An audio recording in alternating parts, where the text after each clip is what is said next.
നിന്നകൃത്യം പരനൊക്കെയും പോക്കി, നിന്നകൃത്യം പരനൊക്കെയും പോക്കി, തിണ്ണമായി രോഗങ്ങൾ നീക്കി നന്നാക്കി, തിണ്ണമായി രോഗങ്ങൾ നീക്കി നന്നാക്കി, നന്മയാൽ വായ്ക്കവൻ തൃപ്തിയെ തന്നു, നന്മയാൽ വായ്ക്കവൻ തൃപ്തിയെ തന്നു, നവ്യമാക്കുന്നു നിൻ യൗവനമിന്ന്, നവ്യമാക്കുന്നു നിൻ യൗവനമിന്ന്. വാഴ്ത്തുക നീ മനമേ എൻ പരനേ, വാഴ്ത്തുക നീ മനമേ.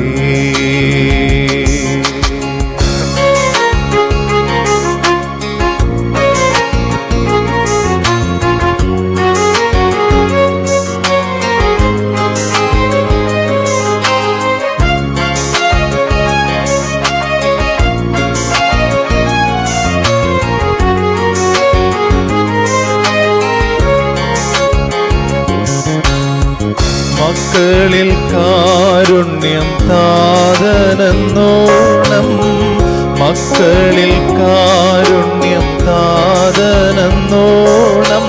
ഭക്തരിൽ വാത്സല്യവാനവനൂനം, ഭക്തരിൽ വാത്സല്യവാനവനൂനം.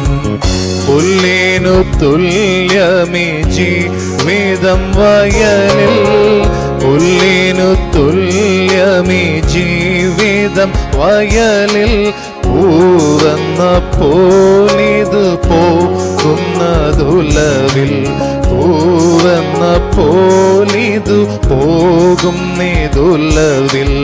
വാഴ്ത്തുക നീ മനമേ എൻ പരനേ, വാഴ്ത്തുക നീ മനമേ, വാഴ്ത്തുക നീ മനമേ എൻ പരനേ, വാഴ്ത്തുക നീ മനമേ.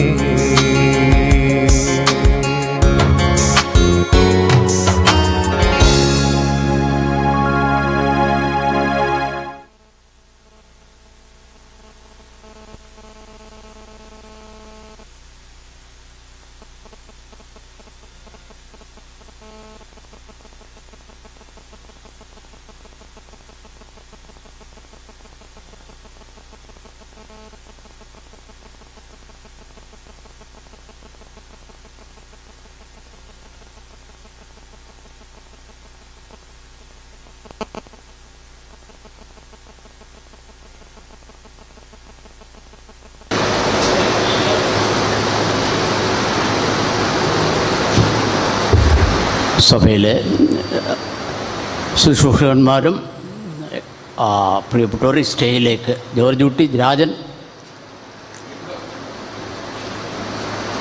പ്ലീസ്. ആളുകൾ ഇരിക്കുന്ന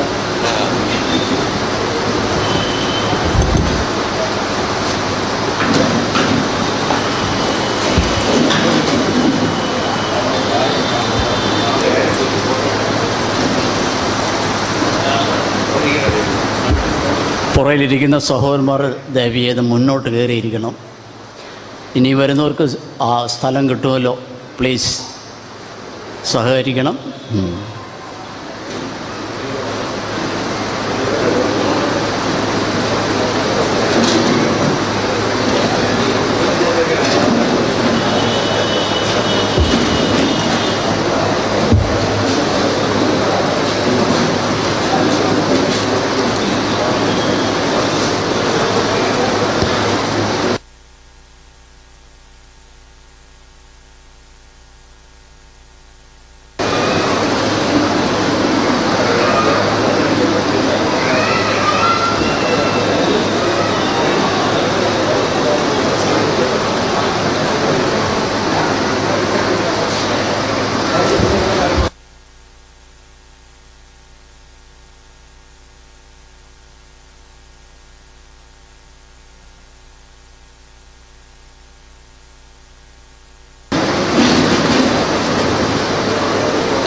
ഇന്നും നിൻ സന്നിധിയിൽ അടിയാർക്കു വന്നു ചേരുവതിനായി. ഇന്നും നിൻ സന്നി അടിയാർക്കു വന്നു തന്ന നിന്നുന്നതമാം കൃപയ്ക്കാവി വന്ദനം ചെയ്തിടുന്നു. തന്ന നിന്നുന്നതമാം കൃപയ്ക്കാവി വന്ദനം ചെയ്തിടുന്നു. ഇത്ര മഹത്വമുള്ള പാദവിയെ ഇപ്പോഴുകൾ കരുളാനിത്ര മഹത്വമുള്ള പാദവിയെ ഇപ്പോഴുകൾ കരുളാൻ പാത്ര ഏതുമില്ല നിന്റെ കൃപ എത്ര വിചിത്രമാകുന്നു. പാത്ര ഏതുമില്ല നിന്റെ കൃപ എത്ര വിചിത്രമാകോ. നീ ഒഴികെ ഞങ്ങൾക്കോ സുരലോകയാരുള്ളോ ജീവനാഥ. നീയൊഴി ഞങ്ങൾക്കോ സുരലോക ആരുള്ളോ ജീവനാഥ. നീയൊഴികെ ഇഹത്തിൽ മറ്റാരുമില്ലാഗ്രഹിപ്പാൻ പറയണേ.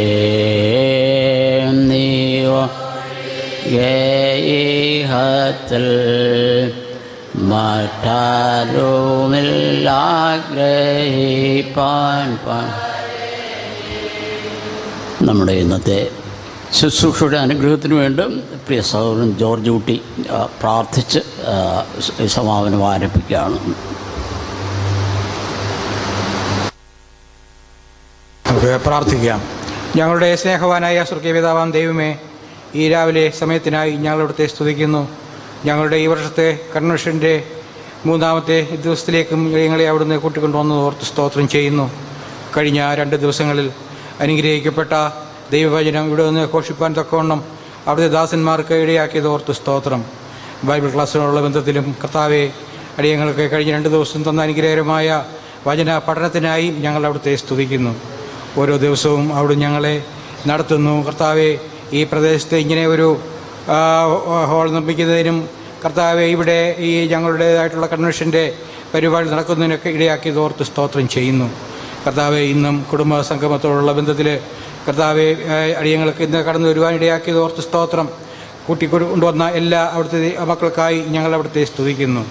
കർത്താവെ, ഈ കാലയളവിൽ കുടുംബ ജീവിതത്തിൽ സംഭവിക്കുന്നതായ വൈകല്യങ്ങൾ, കർത്താവെ, വിവിധ നിലയിലുള്ള പ്രയാസങ്ങളെപ്പറ്റിയൊക്കെ ഞങ്ങൾ ബോധവാന്മാരാണ്. എന്നാൽ അതിനെപ്പറ്റി ദൈവദാസന്മാരെ കൂടി കൂടുതലായി ഗ്രഹിക്കുന്നതിനും അറിയുന്നതിനും ദൈവവചനത്തിൽ കൂടി ചിന്തിക്കുന്നതിനൊക്കെ ഞങ്ങൾക്ക് ഇങ്ങനെയും ഒരു അവസരം തന്നതോർത്ത് ഞങ്ങൾ അവിടുത്തെ സ്തുതിക്കുന്നു.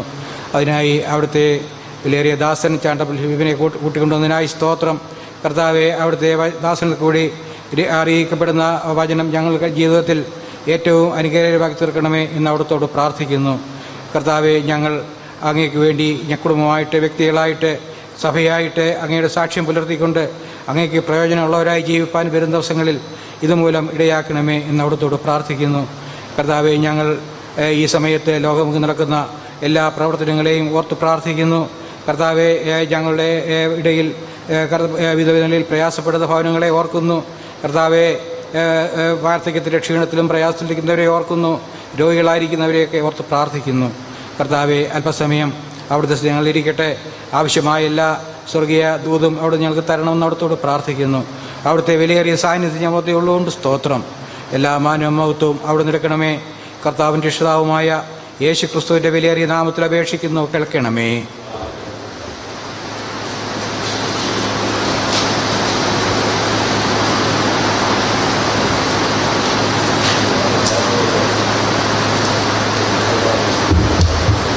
കടന്നു വന്നതെല്ലാം ദൈവജനങ്ങളെ ഓർത്ത് സ്തോത്രം ചെയ്യുന്നു. പ്രതീക്ഷിച്ച അത്രയും സഹോദരന്മാർ ഇതുവരെയും കടന്നു വന്നിട്ടില്ല. കുടുംബ സംഗമം എന്നുള്ള ഒരു പ്രോഗ്രാമാണല്ലോ നാം ചിന്തിച്ച് തീരുമാനിച്ചിട്ടുള്ളത്. പ്രാരംഭമായിട്ട് ഞങ്ങളുടെ പ്ലാനിൽ ഇത് സഭാ ഹാളിൽ വെച്ച് നടത്തണമെന്നായിരുന്നു. എന്നാൽ കുറച്ചുകൂടെ സൗകര്യം പ്രമാണിച്ചും ധാരാളം പേർക്ക് കടന്നു വരുന്നതിന് നമുക്ക് ഈ വിശാലമായ സ്ഥലത്ത് കൂടാമെന്നുള്ളൊരു ചേഞ്ച് ആ പ്രോഗ്രാമിൽ ഉണ്ടായി. ഇന്നത്തെ ശുശ്രൂഷ നമ്മളെ സഹായിക്കുന്നത് കർത്താസൻ ചാണ്ടപ്പുള്ള ഫിലിപ്പാണ്. അദ്ദേഹവും രാവിലെ തന്നെ കൃത്യസമയത്ത് വന്നു ചേർന്നു. അദ്ദേഹത്തെ ഓർത്ത് സ്തോത്രം ചെയ്യുന്നു. കുടുംബസംഗമം എന്നുള്ള ഒരു പ്രോഗ്രാം ചില നാളുകളായി നമ്മുടെ കൺവെൻഷനോടുള്ള ബന്ധത്തിൽ ഒരു ദിവസം അതിനുവേണ്ടി മാറ്റിവെക്കുകയും അനുഗ്രഹിക്കപ്പെട്ട ഒരു സന്ദർഭമായി കഴിഞ്ഞ നാൾ അത് ഇരുന്നിട്ടുണ്ട്. ഇന്നും അങ്ങനെ ആയിരിക്കുമെന്ന് തന്നെ പ്രത്യാശിക്കുന്നു. ഈ ദിവസങ്ങളൊക്കെയും കുടുംബ സംബന്ധമായിട്ട് പ്രത്യേകിച്ച് വിശ്വാസികളുടെ ബന്ധത്തിൽ തന്നെ വളരെ ജഡീകത്വം ലോകമയത്വം ഒക്കെ കലർന്നിട്ടുള്ള ഒരു അന്തരീക്ഷമാണ്. ലോകം വളരെ വഷളായിക്കൊണ്ടിരിക്കുകയാണ്. അതിൻ്റെ പ്രൊപ്പോഷണലായിട്ട് വിശ്വാസികളിലും ആ വക്രതയും വഷളത്വവും ഒക്കെ പടർന്ന് പിടിച്ചുകൊണ്ടിരിക്കുകയാണ്. ഭാര്യ ഭർത്താക്കന്മാർ തമ്മിലുള്ള ബന്ധം, അപ്പനും മക്കളും തമ്മിലുള്ള ബന്ധം, നമ്മുടെ അയൽക്കാരുള്ള ബന്ധം, ഇങ്ങനെ കുടുംബത്തിൽ പല പ്രശ്നങ്ങൾ പരിഹരിക്കേണ്ടതായിട്ടുണ്ട്. ദൈവമക്കളുടെ ഭവനത്തിൽ തന്നെ ഇങ്ങനെ പല കാര്യങ്ങൾക്ക് വീഴ്ചപ്പെടേണ്ടതായിട്ടുണ്ട്. മുൻകാലങ്ങളെ അപേക്ഷിച്ച് വളരെ വിഭിന്നമായ ഒരു അന്തരീക്ഷത്തിലാണ് നാം കടന്നു വന്നിരിക്കുന്നത്. എന്നാൽ അതിന് പരിഹാരം കാണുന്നതിന് ദൈവവചനത്തിൻ്റെ വെളിച്ചത്തിൽ എന്താണ് വചനത്തിൽ രേഖപ്പെടുത്തിയിരിക്കുന്നത് അത് ദൈവദാസന്മാർ അറിയിച്ചുകൊണ്ടിരിക്കുന്നു.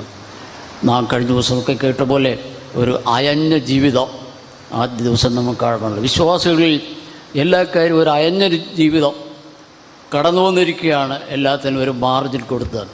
എന്നാൽ ദൈവവചനം അതങ്ങനെയല്ല. അത് നിക്ഷിപ്തമായിട്ടുള്ള സത്യങ്ങളെ ഖണ്ഡിതമായിട്ട് തന്നെ ആചരിക്കേണ്ട ആവശ്യമുണ്ട്. ദൈവവചനത്തിൽ അകന്നു പോകുന്നതോറും കുടുംബം അന്ധചിത്രത്തിലും പ്രയാസത്തിലേക്ക് കടന്നു നോക്കുമ്പോൾ അത് സഭയെ ബാധിക്കുന്നുണ്ട്. സഭയെ ബാധിക്കുന്നില്ല, സൊസൈറ്റിയെ ബാധിക്കുന്നുണ്ട്. പല വിധത്തിലുള്ള ദൂഷ്യൻ. ഇന്ന് ഞാൻ സമയം എടുക്കാൻ ആഗ്രഹിക്കുന്നില്ല, കർത്തദാസനാണല്ലോ. എന്നാൽ മനസ്സിൽ തോന്നിയ ഒന്ന് രണ്ട് വാക്കുകൾ പറഞ്ഞ് ഇരിക്കാനാണ് താല്പര്യം. ഇന്ന് അമേരിക്കയിൽ തന്നെ ഏറ്റവും വക്രതയും വഷളതയും നിറഞ്ഞ ഒരു കഴിഞ്ഞ ദിവസങ്ങളൊക്കെ നാം പത്രത്തിൽ വായിക്കുകയുണ്ടല്ല, കുഞ്ഞുങ്ങളെ കയറിയും വെടിയേച്ച് കൊല്ലുക, 20, 25, 30 വളരെ വക്രത. എന്നാൽ അതിൻ്റെ മൂലകാരണങ്ങളിലേക്ക് ചിന്ത ചെയ്യുമ്പോൾ ചെയ്ത യുവാവിനെക്കുറിച്ച് പത്രത്തിൽ വായിച്ചത് അവൻ്റെ അപ്പനും അമ്മയും പിരിഞ്ഞു പാർക്കുന്നവനും സ്വന്തം മാതാപിതാക്കളാൽ പരിപാലനം ലഭിച്ചിട്ടില്ലാത്ത ഒരു വ്യക്തിയാണ് ചെയ്തത്. അപ്പോൾ അതിൻ്റെ ബേസിക് റീസൺ എന്നുള്ളത് കുടുംബജീവിതം അവിടെ തകർന്നിരിക്കുകയാണ്. അതിൻ്റെ ഫലമായിട്ട് ആ രാജ്യത്തെ തന്നെ വളരെ ഷെയിംഫുള്ളായിട്ടുള്ള അന്തരീക്ഷം. പ്രിയപ്പെട്ട വിശ്വാസികളെ, നമ്മുടെ കുടുംബജീവിതത്തിലും ഇത് കടന്നു വന്നിട്ടില്ലേ? കണിശമായിട്ട് ഒരാൾ കടന്നു വന്നിട്ടുണ്ട്. ഞാൻ വിശ്വസിക്കുന്നു പുല്ലൂർ ചെമ്മന്തൂർ സഭയുടെ കൂട്ടുവിശ്വാസികൾ ഇതൊക്കെ കടന്നു വന്നിട്ടുണ്ട്. എന്നാൽ അത് ദൈവത്തിൻ്റെ ആലോചന കേൾക്കുമ്പോൾ, ദൈവദാസന്മാർ സംസാരിക്കുമ്പോൾ നാം കീഴ്പ്പെട്ട് അനുസരിച്ച് പരിഹരിക്കേണ്ട കാര്യം പരിഹരിച്ച് അന്യോന്യമുള്ള ബന്ധങ്ങൾ, മാതാപിതാക്കൾ തമ്മിൽ, സഹോദര കുടുംബങ്ങൾ തമ്മിലുള്ള ബന്ധം, ഇതൊക്കെ ഒരു പരിഹാരം കാണേണ്ട ആവശ്യം ഈ വർഷത്തിൻ്റെ അവസാനം അനിവാര്യമായിരിക്കുന്നു. അത് വളരെ സത്യമാണ്. വേദനയോടുകൂടി ഞാൻ പറയുകയാണ്. കർത്താവ് നമ്മെ സഹായിക്കട്ടെ. സമയം മുന്നോട്ട് പോയിക്കൊണ്ടിരുന്നുകൊണ്ട് കർത്തദാസന് സമയം വിട്ടുകൊടുക്കുകയാണ്. നാം ശ്രദ്ധിച്ച് കേൾക്കുക. അദ്ദേഹം ഈ കാര്യങ്ങൾ കൈകാര്യം ചെയ്ത് വളരെ പരിചയമുള്ള സമ്പന്നനായ കർത്താവിൻ്റെ ദാസനാണ്. നമ്മുടെ ക്ഷണം സ്വീകരിച്ച് കടന്നു വന്നു.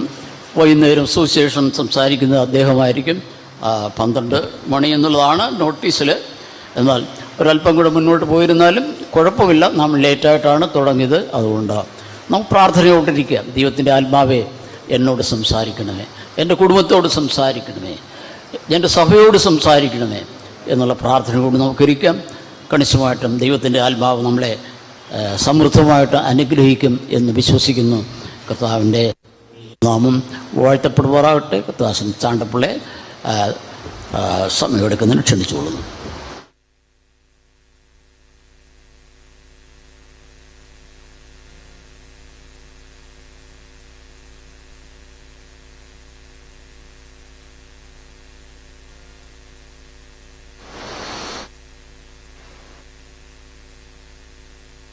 മൂന്നാമത് പുനലൂർ ബ്രദറൻ കൺവെൻഷനിൽ ഇന്ന് പകലിൽ ക്രമീകരിച്ചിരിക്കുന്ന ഈ കുടുംബ സംഗമത്തിൽ എനിക്കും സംബന്ധിക്കുവാനും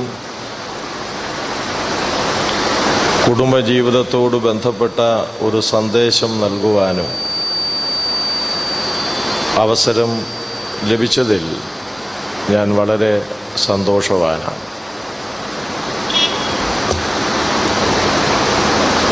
ഈ നാളുകളിൽ നമ്മുടെ മധ്യേ നടക്കുന്ന എല്ലാ കൺവെൻഷനുകളിലും എല്ലാ സ്ഥലങ്ങളിലും നടന്നു പോരുന്ന കൺവെൻഷനുകളിൽ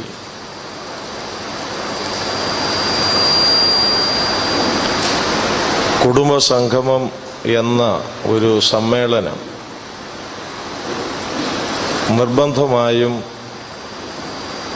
യോഗ സംഘാടകര്, സഭയുടെ ഉത്തരവാദിത്തപ്പെട്ടവര് വയ്ക്കാറുണ്ട്.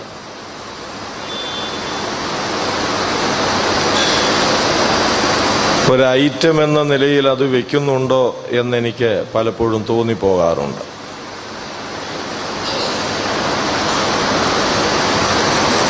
ഈ കുടുംബ സംഗമത്തിലൂടെ എത്രമാത്രം നന്നാകൽ നമ്മുടെയൊക്കെ കുടുംബങ്ങളിൽ നടക്കുന്നുണ്ട് എന്നുള്ളതും ഒരു ചോദ്യചിഹ്നമായിട്ട് നിൽക്കുന്നു.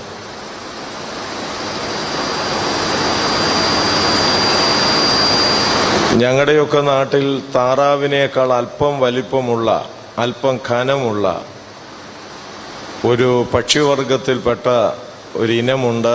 പാത്ത എന്ന് പറയും, ചിലയിടത്ത് വാത്ത എന്ന് പറയും. അതിനെ സംബന്ധിച്ച് ഞാനൊരു ചെറിയ കഥ കേട്ടിട്ടുണ്ട്. ഇത് പക്ഷികളുടെ ഇനത്തിൽപ്പെട്ടതാണെങ്കിലും ഇതിന് പറക്കാൻ സാധിക്കുന്നില്ല. ഇതെല്ലാം കൂടി ഒരു മീറ്റിംഗ് ക്രമീകരിച്ച് ഒരു വലിയ ചർച്ചയുണ്ടായി. നമുക്കെന്തുകൊണ്ട് പറക്കാൻ സാധിക്കുന്നില്ല? അപ്പോൾ ഓരോ വാർത്തകളും അവരുടേതായ അഭിപ്രായം പറഞ്ഞപ്പോൾ ഏതാണ്ട് ഒരുപോലെ ഇരുന്നു. നമ്മൾ ഒരുപാട് സാധനങ്ങൾ തിന്നുന്നത് കൊണ്ടാണ് നമ്മുടെ ശരീരത്തിന് ഭാരം വയ്ക്കുകയും പറക്കാൻ നമുക്ക് സാധിക്കാതെ വരികയും ചെയ്യുന്നത്. അതുകൊണ്ട് നമ്മൾ ഭക്ഷിക്കുന്നതൊക്കെ വളരെ കുറയ്ക്കണം. നമ്മൾ ഡയറ്റ് കൺട്രോളിലേക്ക് വരണം. അപ്പോൾ നമ്മുടെ ശരീരത്തിൻ്റെ ഖനം കുറയും, നമുക്ക് മറ്റു പക്ഷികളെ പോലെ പറക്കാൻ സാധിക്കുമെന്ന് പറയും. എല്ലാ വാർത്തകളും കൂടെ ചിറകടിച്ച് അത് സമ്മതിച്ചു, സന്തോഷമായിട്ട് പിരിഞ്ഞു, ഒരു തീരുമാനമെടുത്തു. ഇന്നു മുതൽ നമ്മുടെ തീറ്റ കുറയ്ക്കാൻ പോവുകയാണ്. ഈ സമ്മേളനം കഴിഞ്ഞ് അതാതിൻ്റെ സ്ഥലത്തേക്ക് ചെന്നിട്ട് പതിവ് പോലെ തന്നെ വേണ്ടുന്നതും വേണ്ടാത്തതുമെല്ലാം വലിച്ചു വാരി തിന്നാൻ തുടങ്ങി. ആ സമ്മേളനം നടന്നു എന്നല്ലാതെ സമ്മേളനത്തിൽ എടുത്ത തീരുമാനത്തിൽ ഒരംശം പോലും പ്രാവർത്തികമാക്കാൻ ഇവയ്ക്ക് സാധിച്ചില്ല. ഞാൻ ഓർപ്പിച്ചത്, ഇന്ന് നമ്മുടെ മധ്യേ നടക്കുന്ന എല്ലാ കൺവെൻഷനുകളിലും ഒഴിച്ചുകൂടാനാവാത്ത ഒരു പ്രോഗ്രാമായിട്ട് കുടുംബ സമ്മേളനം ഇരിക്കുകയാണ്. കുടുംബ സമ്മേളനം നടന്നില്ലെങ്കിൽ അതൊരു കൺവെൻഷൻ ആകുകയില്ല എന്ന ചിന്തയും ചിലരുടെ മനസ്സിൽ കയറി പറ്റിയിട്ടുമുണ്ട്. ഞാൻ ശുശ്രൂഷയ്ക്കായിട്ട് ഇവിടെ ക്ഷണിക്കപ്പെട്ടയാളാണ്. എന്നോട് പറഞ്ഞു, കുടുംബ സംഗമത്തിൽ ദൈവവചനം പറയണം, സംസാരിക്കണമെന്ന് പറഞ്ഞു. എൻ്റെ വിവാഹം കഴിഞ്ഞിട്ട് 32 വർഷം കഴിഞ്ഞു. ഇത് 33-ാമത്തെ വർഷമാണ്. ഈ 33-ാമത്തെ വർഷത്തിലേക്ക് കയറിയ ഈ സമയത്ത് 32 വർഷം വരെയും ഞാൻ എൻ്റെ ഭാര്യയോട് പിണങ്ങുകയോ അവളോട് ദേഷ്യപ്പെടുകയോ അവളെ ശാസിക്കുകയോ അവളോട് കലമ്പൽ കൂടുകയോ അവളോട് ദേഷ്യപ്പെട്ടൊരു വാക്കുപോലും പറയുകയോ ചെയ്തിട്ടില്ല എന്ന് ഞാൻ പറയുകയില്ല.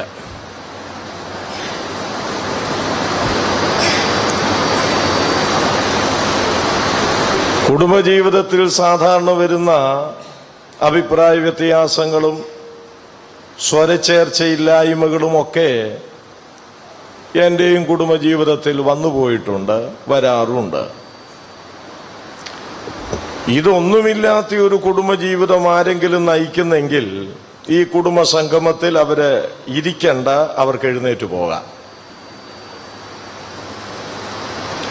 അപ്പോൾ നമ്മുടെയൊക്കെ കുടുംബജീവിതത്തിൽ പ്രതിസന്ധികളും പ്രശ്നങ്ങളും പ്രയാസങ്ങളും അഭിപ്രായ വ്യത്യാസങ്ങളും പിണക്കങ്ങളും ഒക്കെ സംഭവിച്ചുകൊണ്ടാണ് ഇരിക്കുന്നത്. എന്നാൽ ദൈവമക്കളായ നമുക്ക് മാർഗനിർദ്ദേശമായിരിക്കുന്ന ദൈവവചനത്തിലൂടെയുള്ള ആലോചന ദൈവത്തിന്റെ പരിശുദ്ധാത്മാവ് നമ്മെ കേൾപ്പിക്കുമ്പോൾ പരാജയം മനസ്സിലാക്കി അത് പരിഹരിച്ച് കുടുംബജീവിതത്തിന്റെ വിജയത്തിലേക്ക് കടന്നു വരേണ്ട വലിയ ഉത്തരവാദിത്വം നമുക്ക് ഓരോരുത്തർക്കുമുണ്ട്. അതിനാണ് ഇങ്ങനെയുള്ള സമ്മേളനങ്ങളിൽ ദൈവവചന ശുശ്രൂഷ നിർവഹിക്കുന്നത്. എനിക്ക് ലഭിച്ച സമയത്തിനുള്ളിൽ നിന്നുകൊണ്ട് 32 വർഷത്തെ എൻ്റെ കുടുംബജീവിത അനുഭവത്തിലൂടെയും ദൈവവചനം കുടുംബജീവിതത്തിന്റെ സൗഭാഗ്യകരമായ അവസ്ഥയെക്കുറിച്ച് എന്തു പറയുന്നു എന്നതിനെക്കുറിച്ചും ഓർപ്പിക്കുവാൻ എനിക്ക് വളരെ താല്പര്യമുണ്ട്. ഇവിടെ ഇരിക്കുന്ന ചിലരുടെയൊക്കെ മനസ്സിൽ, ഭാര്യമാരായ ചിലരുടെ മനസ്സിൽ, പറയട്ടെ, എൻ്റെ ആമ്പർന്നോൻ വന്നിട്ടുണ്ട്, അയാൾ ശരിക്കൊന്ന് കേട്ടോണ്ട് പോകട്ടെ. അത് തന്നെ തിരിച്ചും ചിന്തിക്കുന്ന ഭർത്താക്കന്മാരുണ്ട്. അവളൊന്ന് കേട്ടോണ്ട് പോട്ടെ. ഇതിന്റെ കാരണം, ഇങ്ങനെയുള്ള ചിന്ത വരാൻ കാരണം അവരവരുടെ തെറ്റുകളും അവരവരുടെ ജീവിതത്തിന്റെ കുറവുകളും കുടുംബജീവിതത്തിന് തടസ്സമായി നിൽക്കുന്ന അവരവരുടെ ജീവിതത്തിന്റെ അനുഭവങ്ങളും കണ്ടു മനസ്സിലാക്കി പരിഹരിക്കാൻ മനസ്സില്ലാത്തതുകൊണ്ടാണ്. അപ്പോൾ അങ്ങനെ പരസ്പര കുറ്റാരോപണം നടത്തിയിട്ട് നമുക്കൊന്നും സാധിക്കാനായിട്ടില്ല. ഈ രാഷ്ട്രീയക്കാര് നിയമസഭ കൂടുമ്പോൾ പരസ്പരം കുറ്റാരോപണം നടത്തി ചെളിവാരി എറിയുന്നത് പോലെ കുടുംബജീവിതത്തിൽ ഭർത്താവിനെ തോൽപ്പിക്കാനോ ഭാര്യയെ തോൽപ്പിക്കാനോ കുറ്റാരോപണം നടത്തി പരസ്പരം ചെളിവാരി എറിയുക എന്നുള്ളതല്ല ദൈവവചന കേൾവി കൊണ്ട് നമുക്ക് സാധിക്കേണ്ടത്. ദൈവവചന കേൾവി കൊണ്ട് സാധിക്കേണ്ടത്, എൻ്റെ കുടുംബജീവിതത്തിന്റെ താളപ്പിഴയുടെ കാരണം എൻ്റെ ജീവിതത്തിന്റെ കുറവുകളാണ് എന്ന് കണ്ടുപിടിച്ച് അത് വചനത്തിന്റെ അടിസ്ഥാനത്തിൽ പരിഹരിക്കുക എന്നുള്ളതാണ്. ദൈവത്തിന്റെ പരിശുദ്ധാത്മാവ് നമ്മെ അതിനായി സഹായിക്കട്ടെ എന്ന് ഹൃദയംഗമമായി ഞാൻ പ്രാർത്ഥിക്കുകയാണ്. എല്ലാ വർഷവും മിക്കവാറും കേൾക്കുന്നതെല്ലാം ഒരേ കാര്യം തന്നെയാണ്. എടുക്കുന്ന വേദഭാഗങ്ങൾക്ക് കുറെ വ്യത്യാസങ്ങൾ കണ്ടേക്കാം. അത് തന്നെ ഞാൻ ആവർത്തിക്കുന്നില്ലെന്ന് പറയാൻ കഴിയുകയില്ല. കഴിഞ്ഞ വർഷങ്ങളിൽ കേട്ട കാര്യങ്ങൾ തന്നെ ചിലതൊക്കെ വീണ്ടും കേട്ടു എന്ന് വരാം. നമ്മൾ പലപ്പോഴും ഈ അമേരിക്കക്കാരെയൊക്കെ ഒത്തിരി കുറ്റം പറയുന്നവരാണ്. അമേരിക്ക മോശമാണ്, അമേരിക്കയിൽ വിവാഹമോചനം നടക്കുന്നു, അവിടെ മ്ലേച്ഛതയാണ്. ഞാൻ ചോദിക്കട്ടെ, നമ്മുടെ കേരളത്തിൽ എങ്ങനെയുണ്ട്? കേരളത്തിൽ എത്ര കുടുംബജീവിതം നന്നായി പോകുന്നുണ്ട്? ദൈവജനത്തിന്റെ ഇടയിൽ മറ്റുള്ളവരുടെ പോകട്ടെ. കേവലം ഭാര്യയ്ക്ക് ഡയബറ്റിക്കിന്റെ ആരംഭമെന്ന് കണ്ടിട്ട് ആ വിവാഹബന്ധം വിടർത്തിയിട്ടുള്ള എത്ര മിടുക്കന്മാരെ എനിക്കറിയാം. ആ സഹോദരിയുടെ മാതാവ്, സഹോദരങ്ങൾ വളരെ വേദനയോടുകൂടെ എന്നോട് വന്ന് പറഞ്ഞിട്ടുണ്ട് 1-2 സ്ഥലങ്ങളിൽ വെച്ച്. അപ്പൊ നിസ്സാര കാര്യത്തിന് വിവാഹബന്ധത്തെ വിടർത്തിക്കളയുന്ന, വിവാഹബന്ധത്തെ വിച്ഛേദിക്കുന്ന അനുഭവമുള്ള നാം അമേരിക്കയിലുള്ള ആൾക്കാരേക്കാൾ ഒട്ടും വ്യത്യസ്തരല്ല എന്ന് നാം മനസ്സിലാക്കണം. ഒരു കാലത്ത് നമുക്കത് പറയാമായിരുന്നു. ഇനിയും നമുക്കത് പറയാനുള്ള അവകാശമില്ല. എനിക്ക് തോന്നുന്നു അത്രയും സ്വാതന്ത്ര്യമുള്ള സ്ഥലത്ത് നടക്കാത്ത മ്ലേച്ഛത ഇന്ന് സ്വാതന്ത്ര്യത്തിന്റെ പരിമിതിയുള്ള കേരളത്തിലെ കുടുംബങ്ങളിൽ നടക്കുന്നു എന്നുള്ളത് ഒരു തികഞ്ഞ യാഥാർത്ഥ്യമാണ്, അതൊരു സത്യമാണ്. അതുകൊണ്ട് നാം മറ്റുള്ളവരിലേക്ക് വിരൽ ചൂണ്ടാതെ, മറ്റുള്ള രാജ്യങ്ങളിലേക്ക് വിരൽ ചൂണ്ടാതെ, മറ്റുള്ള സംസ്ഥാനങ്ങളിലേക്ക്, ഭാഷക്കാരുടെ ഇടയിലേക്ക് വിരൽ ചൂണ്ടാതെ നമ്മുടെ കുടുംബത്തിലേക്ക്, അവനവന്റെ കുടുംബത്തിലേക്ക് വിരൽ ചൂണ്ടി പാകപ്പിഴകൾ മനസ്സിലാക്കുക എന്നുള്ളതാണ് ഈ കുടുംബ സംഗമത്തിൽ നാം ആഗ്രഹിക്കുന്ന പ്രധാനപ്പെട്ട വിഷയം. ഇവിടെ പുതിയ നിയമത്തിൽ പറഞ്ഞിരിക്കുന്ന ഒരു കുടുംബത്തെക്കുറിച്ചുള്ള ഒരു വിശദീകരണമാണ് നൽകുവാൻ ഞാൻ ആഗ്രഹിക്കുന്നത്. ഒരുപാട് സമയം എൻ്റെ മുൻപിലുണ്ട്. എനിക്ക് അത്രയൊന്നും സമയം ആവശ്യമില്ല. ഞാൻ ആകെ സമയം കൂടുതൽ എടുക്കുന്നത് സുവിശേഷ പ്രസംഗത്തിന്. അത് രാത്രിയിൽ എനിക്ക് തന്നാൽ നല്ലതാണ്. ഇതിനധികം പറയണ്ട. കാര്യം നന്നാകാനുള്ളവരോട് അധികം പറയണ്ട എന്നൊരു പഴഞ്ചൊല്ലും നമ്മുടെ ഇടയിൽ കിടപ്പുണ്ട്. അപ്പോൾ ഇത്രയും പേര് വന്നിരിക്കുന്നത് എന്തായിരുന്നാലും നന്നാകണമെന്നുള്ള ആഗ്രഹത്തിലാണ്. നിങ്ങളുടെയൊക്കെ മുഖം അത് വെളിപ്പെടുത്തുന്നുമുണ്ട്. അതുകൊണ്ട് അധികം സമയം ഞാൻ എടുക്കുകയില്ല. വളരെ പരിമിതമായ സമയത്തിനുള്ളിൽ നിന്നുകൊണ്ട് തിരുവെഴുത്തിൽ, പുതിയ നിയമത്തിൽ നമുക്കൊക്കെ മാതൃകയാക്കാൻ കഴിയുന്ന ഒരു കുടുംബത്തെക്കുറിച്ചുള്ള ഒരു ധ്യാന പഠനം അല്ലെങ്കിൽ ഒരു വിശദീകരണം ഓർപ്പിച്ച് എൻ്റെ വാക്കുകൾ ഞാൻ അവസാനിപ്പിക്കാം. നമുക്ക് അപ്പോസ്തല പ്രവൃത്തികൾ 18-ാം അധ്യായം 2-ാം വാക്യം പ്രാരംഭമായി വായിക്കാം. അപ്പോസ്തല പ്രവൃത്തികൾ 18-ാം അധ്യായം 2-ാം വാക്യം. യഹൂദന്മാർ എല്ലാവരും റോമാ നഗരം വിട്ടുപോകണമെന്ന് ക്ലൗദിയോസ് കൽപ്പിച്ചതുകൊണ്ട് ഇറ്റലിയിൽ നിന്ന് ആ ഇടയ്ക്ക് വന്നവനായി പൊന്തോസ്കാരൻ അക്വിലാസ് എന്നു പേരുള്ളൊരു യഹൂദനെയും അവന്റെ ഭാര്യ പ്രിസ്കില്ലയെയും കണ്ട് അവരുടെ അടുക്കൽ ചെന്നു. പുതിയ നിയമത്തിൽ തെളിഞ്ഞു നിൽക്കുന്ന രണ്ട് കഥാപാത്രങ്ങളാണ് അക്വിലാവും പ്രിസ്കില്ലയും. അവരെ സംബന്ധിച്ച് ഒരുപാട് വേദഭാഗങ്ങളിലൊന്നും ദൈവത്തിന്റെ പരിശുദ്ധാത്മാവ് പരാമർശിച്ചിട്ടില്ല. വളരെ ചുരുക്കം വാക്യങ്ങളിൽ മാത്രമാണ് അവരെ സംബന്ധിച്ചു രേഖപ്പെടുത്തിയിരിക്കുന്നത്. അക്വിലാവിനെ സംബന്ധിച്ചും അവന്റെ ഭാര്യ പ്രിസ്കില്ലയെ സംബന്ധിച്ചും. അപ്പൊ നമുക്കിങ്ങനെ പറയാം, അക്വിലാവിന്റെ കുടുംബം എന്ന് പറയാം. അക്വിലാവിന്റെ കുടുംബം ഏതൊരു കാലത്തും ജീവിക്കുന്ന ക്രിസ്തീയ വിശ്വാസ കുടുംബത്തിന് എന്നും ഒരു മാതൃകയായിട്ടിരിക്കുന്ന കുടുംബമാണ്. ആ കുടുംബത്തെ സംബന്ധിച്ച് 6 വേദഭാഗങ്ങളിലായിട്ടാണ് പറഞ്ഞിരിക്കുന്നത്. അതെവിടെയൊക്കെയാണെന്ന് ഞാൻ പ്രാരംഭത്തിൽ ഒന്ന് പറഞ്ഞു പോകാം.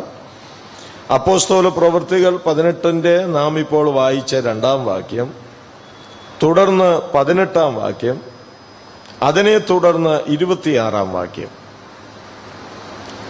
പിന്നീട് റോമാലേഖനം 16-ാം അധ്യായം 3-ാം വാക്യം, തുടർന്ന് 1 കൊരിന്ത്യർ 16-ാം അധ്യായം 19-ാം വാക്യം, അതിനെ തുടർന്ന് 2 തിമോത്തിയോസ് 4-ാം അധ്യായം 19-ാം വാക്യം. ഇങ്ങനെ 6 വേദഭാഗങ്ങളിലായിട്ടാണ് അക്വിലാവിനെ സംബന്ധിച്ചും അവന്റെ ഭാര്യ പ്രിസ്കില്ലയെ സംബന്ധിച്ചുമുള്ള കാര്യം രേഖപ്പെടുത്തി നമുക്ക് ലഭിച്ചിരിക്കുന്നത്. ഞാൻ ഓർപ്പിച്ചതുപോലെ വളരെ അനുകരണീയമായ, മാതൃകാപരമായ വിഷയങ്ങളാണ് അവരുടെ കുടുംബജീവിതത്തെക്കുറിച്ച് ദൈവത്തിന്റെ പരിശുദ്ധാത്മാവ് രേഖപ്പെടുത്തിയിരിക്കുന്നത്. ഞാൻ പലപ്പോഴും ഓർക്കാറുണ്ട്, ഒരു വ്യക്തിയെക്കുറിച്ചോ ഒരു കുടുംബത്തെക്കുറിച്ചോ ദൈവത്തിനായി പ്രയോജനപ്പെട്ടവരെ വേദപുസ്തകത്തിൽ രേഖപ്പെടുത്തുമ്പോൾ വളരെ ദീർഘമായി രേഖപ്പെടുത്തിയിട്ടുള്ളതായി നാം കാണുന്നില്ല. വളരെ ചുരുക്കമായിട്ടായിരിക്കും. എന്നാൽ ആഹാബിനെ സംബന്ധിച്ചും ഇസബേലിനെ കുറിച്ചും എഴുതാൻ എത്രയോ അധ്യായങ്ങൾ തന്നെയാണ് അതിനുവേണ്ടി മാറ്റിവെച്ചിരിക്കുന്നത്. അവരുടെ അന്ത്യം എന്തായിരുന്നുവെന്നും നാം കാണുന്നുണ്ട്. അവിടേക്ക് ഞാൻ കടക്കുന്നില്ല. അപ്പോൾ നല്ല കുടുംബത്തെ സംബന്ധിച്ച് പറയാൻ ഒത്തിരി ചരിത്രമൊന്നും എഴുതേണ്ട കാര്യമില്ല. നമുക്കൊക്കെ ഒത്തിരി കുടുംബചരിത്രം എഴുതുന്നവരുണ്ട്. കുടുംബചരിത്രം, ആത്മകഥ എഴുതുന്നവരുണ്ട്, കുടുംബചരിത്രം എഴുതുന്നവരുണ്ട്. ഞാനത് മിക്കവാറും വായിക്കുന്ന ഒരാളാണ്. ഇപ്പോൾ ഞാനൊരു പുസ്തകം വായിച്ചുകൊണ്ടിരിക്കുന്നത് പരേതനായ മലയാള മനോരമയുടെ ചീഫ് എഡിറ്റർ ആയിരുന്ന മാമൻ മാത്യു എഴുതിയ ഒരു ആത്മകഥ ഞാൻ ഈ ദിവസങ്ങളിൽ വായിച്ചുകൊണ്ടിരിക്കുക. 6ാമത്തെ മോതിരം എന്ന നിലയിൽ എന്നാണ് അതിൻ്റെ പേര്. അത് അവരുടെ കുടുംബത്തെ സംബന്ധിച്ചും ഒക്കെ എഴുതിയിരിക്കുന്നു. ഇങ്ങനെ നമ്മുടെയൊക്കെ ഭവനങ്ങളിൽ കുടുംബങ്ങളെക്കുറിച്ച് വ്യക്തികളെക്കുറിച്ചൊക്കെ എഴുതാറുണ്ട്. പക്ഷേ എന്നെ അത്ഭുതപ്പെടുത്തുന്ന ഒരു വിഷയം, എല്ലാം ഒന്നും അതിനകത്ത് എഴുതുന്നില്ലെന്നുള്ളതാണ്.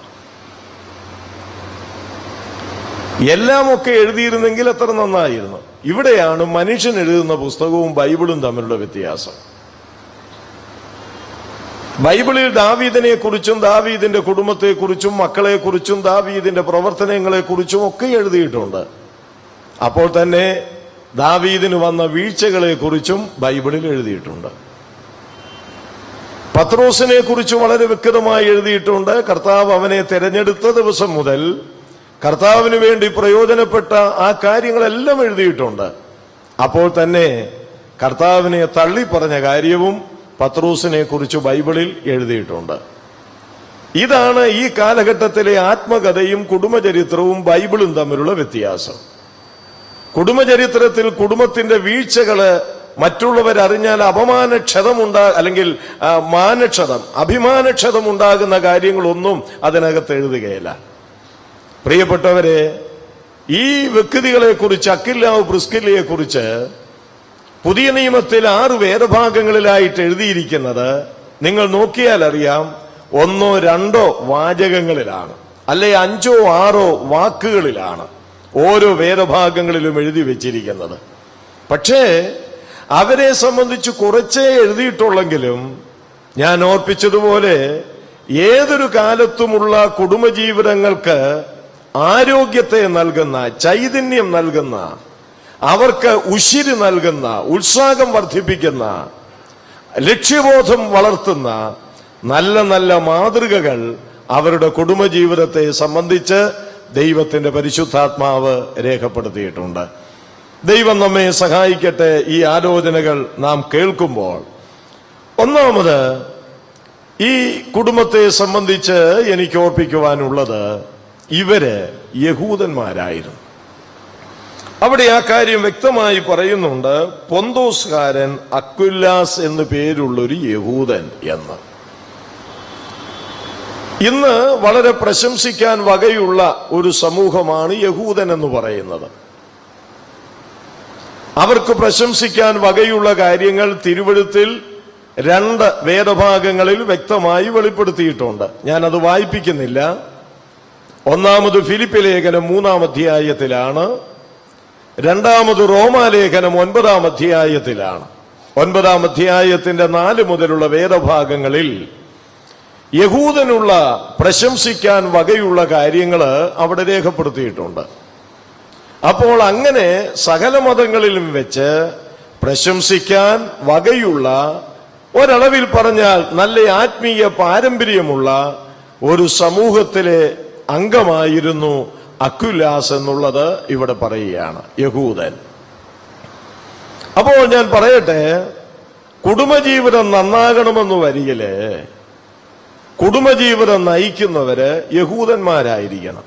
അയ്യോ, അപ്പൊ പിന്നെ നമ്മള്, അതെ, ബൈബിളിൽ നാം ഇങ്ങനെ വായിക്കുന്നുണ്ട്, പുറമേയുള്ളവൻ യഹൂദനല്ല, അകമേയുള്ളവൻ അത്രേ എന്ന് പറഞ്ഞാൽ അതിന്റെ അർത്ഥം എന്താ? പുറമേയുള്ള പരിച്ഛേദനയാൽ യഹൂദൻ എന്ന മതപ്രകാരം അറിയപ്പെടുന്നവരുണ്ട്. എന്നാൽ അതല്ല കാര്യം. പൗലോസ് പറയുമ്പോൾ അകമേയുള്ളവനാണ് യഹൂദൻ എന്ന് പറഞ്ഞ അർത്ഥം എന്താ? അകമേ പരിച്ഛേദന അനുഭവിച്ചവൻ. അപ്പോൾ പുറമേയുള്ള പരിച്ഛേദനയല്ല, അകമേയുള്ള പരിച്ഛേദനയാണ്. ഗലാത്യലേഖനത്തിൽ പറഞ്ഞിരിക്കുന്നത് പോലെ അക്ഷരത്തിന്റെ പഴക്കമല്ല, ആത്മാവിന്റെ പുതുക്കമാണ് വേണ്ടത്.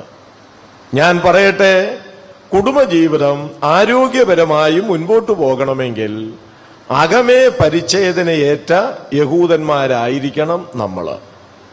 എന്ന് പറഞ്ഞാൽ ഹൃദയത്തിന്റെ പരിച്ഛേദന. തിരുവഴുത്തിൽ അത് വായിക്കുന്നുണ്ട്.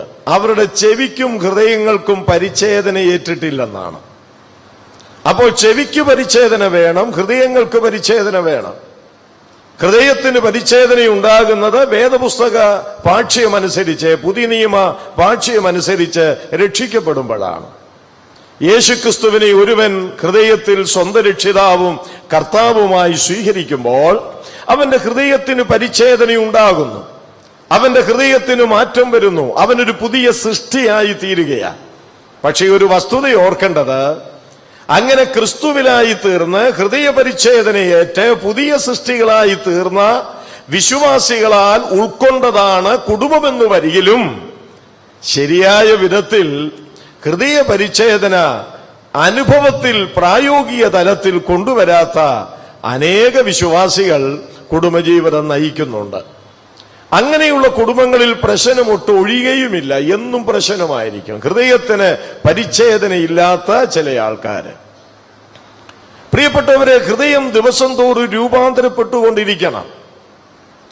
നാം ധാരാളം വചനം കേൾക്കുന്നുണ്ട്, ഉള്ള യോഗങ്ങളിലൊക്കെ പോയി സംബന്ധിക്കുന്നുണ്ട്, പ്രാർത്ഥിക്കുന്നുമുണ്ട്. പക്ഷെ രൂപാന്തരം വരുന്നില്ല. ചില സഹോദരിമാരെ എനിക്കറിയാം, ഉപവസിച്ചു വരെ പ്രാർത്ഥിക്കുന്നവർ നമ്മുടെ ഇടയിലുണ്ട്. എപ്പം നോക്കിയാലും മുട്ടുമേ നിൽക്കുന്നവരുണ്ട്.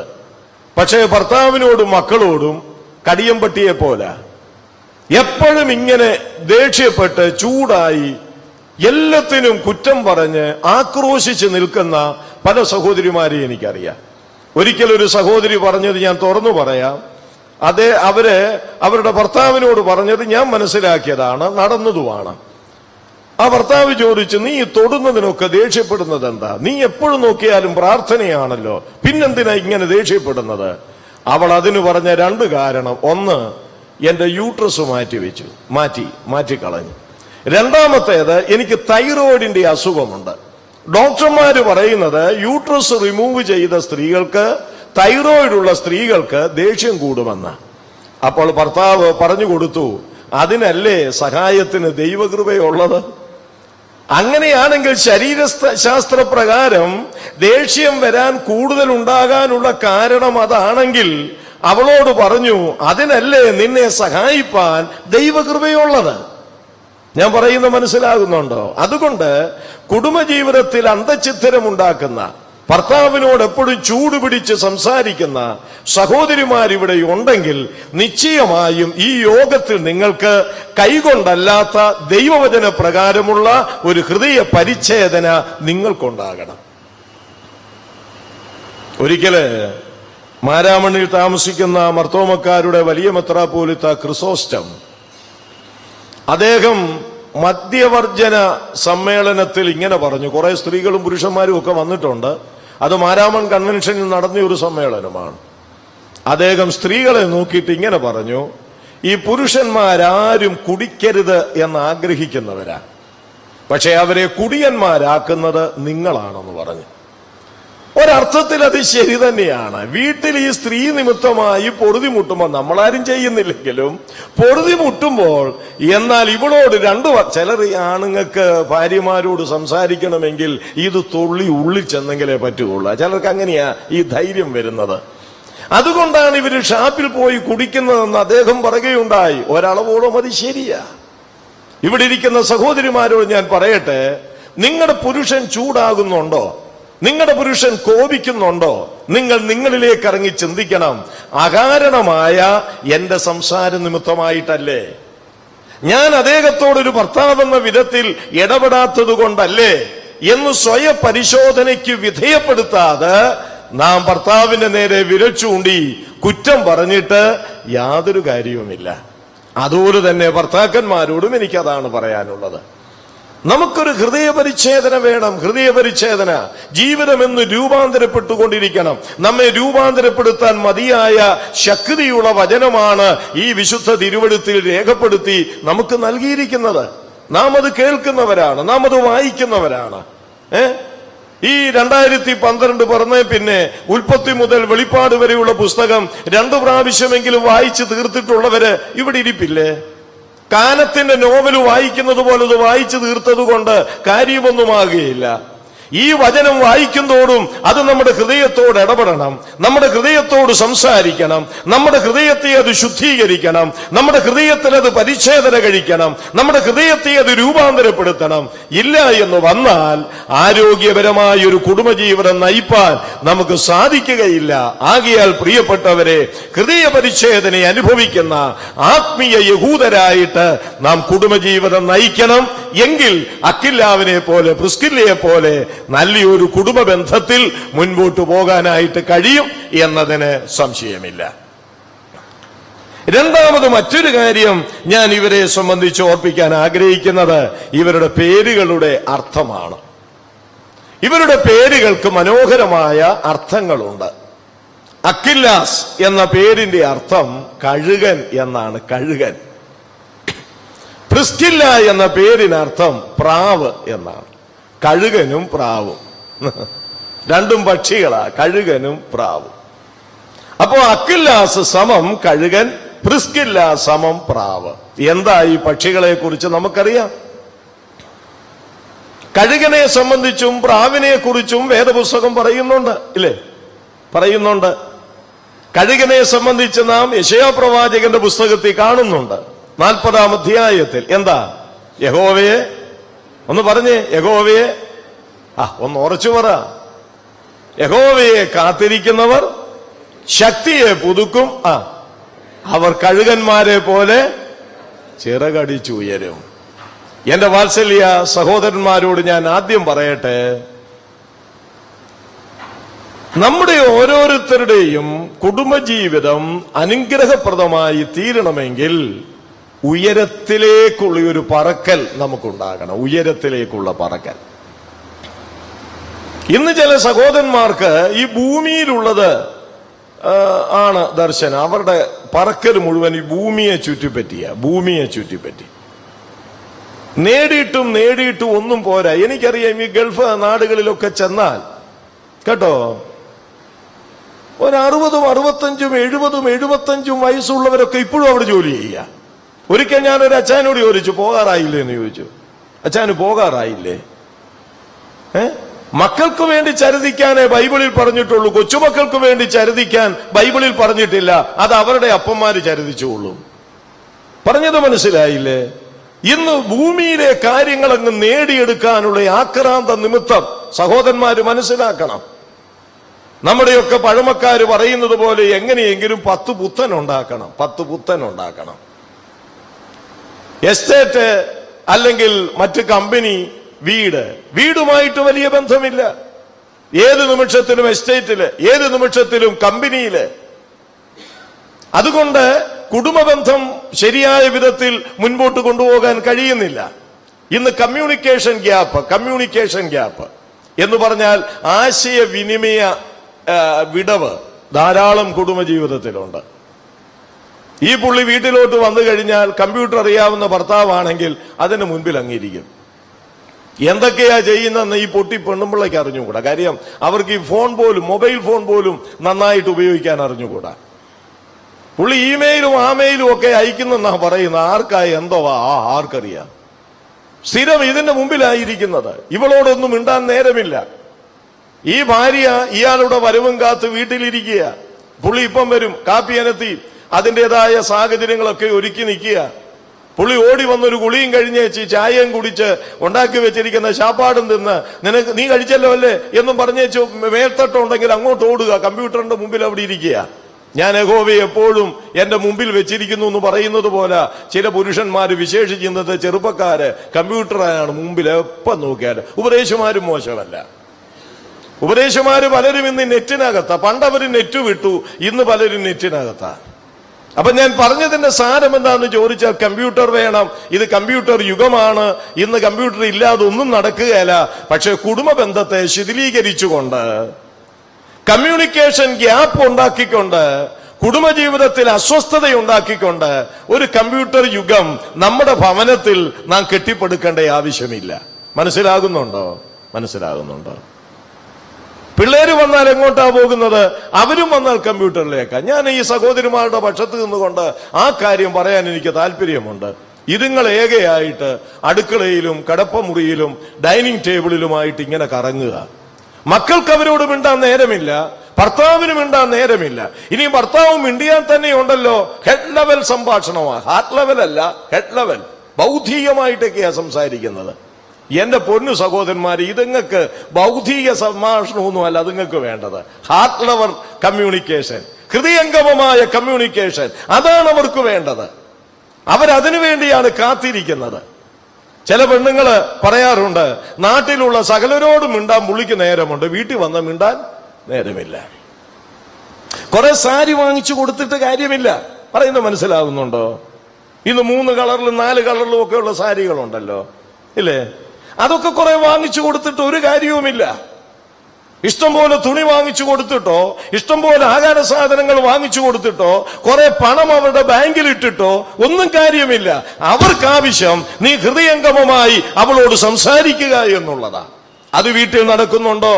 അത് നടക്കുന്നില്ലെങ്കിൽ അവിടെയാണ് പ്രശ്നത്തിന്റെ മറ്റൊരു കാരണമെന്ന് പറയാൻ എനിക്ക് താല്പര്യമുണ്ട്.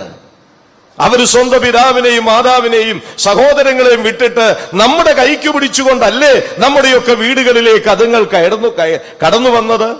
അതുങ്ങളോട് നമ്മളല്ലാതെ പിന്നെ അയൽവക്കക്കാരനാണോ? ഇനി ഒന്നുകൂടെ ഞാൻ പറയാം, നമ്മുടെയൊക്കെ പെണ്ണുങ്ങൾ യോഗ്യമായി ജീവിക്കുന്നത് കൊണ്ടാണ് ഇങ്ങനെ പോകുന്നത്. ഇല്ലെങ്കിൽ നമ്മൾ സംസാരിച്ചില്ലെങ്കിൽ വേറെ ആൾക്കാർ സംസാരിക്കാൻ അവരുടെ ഇടയിൽ വരുമായിരുന്നു. മനസ്സിലായോ?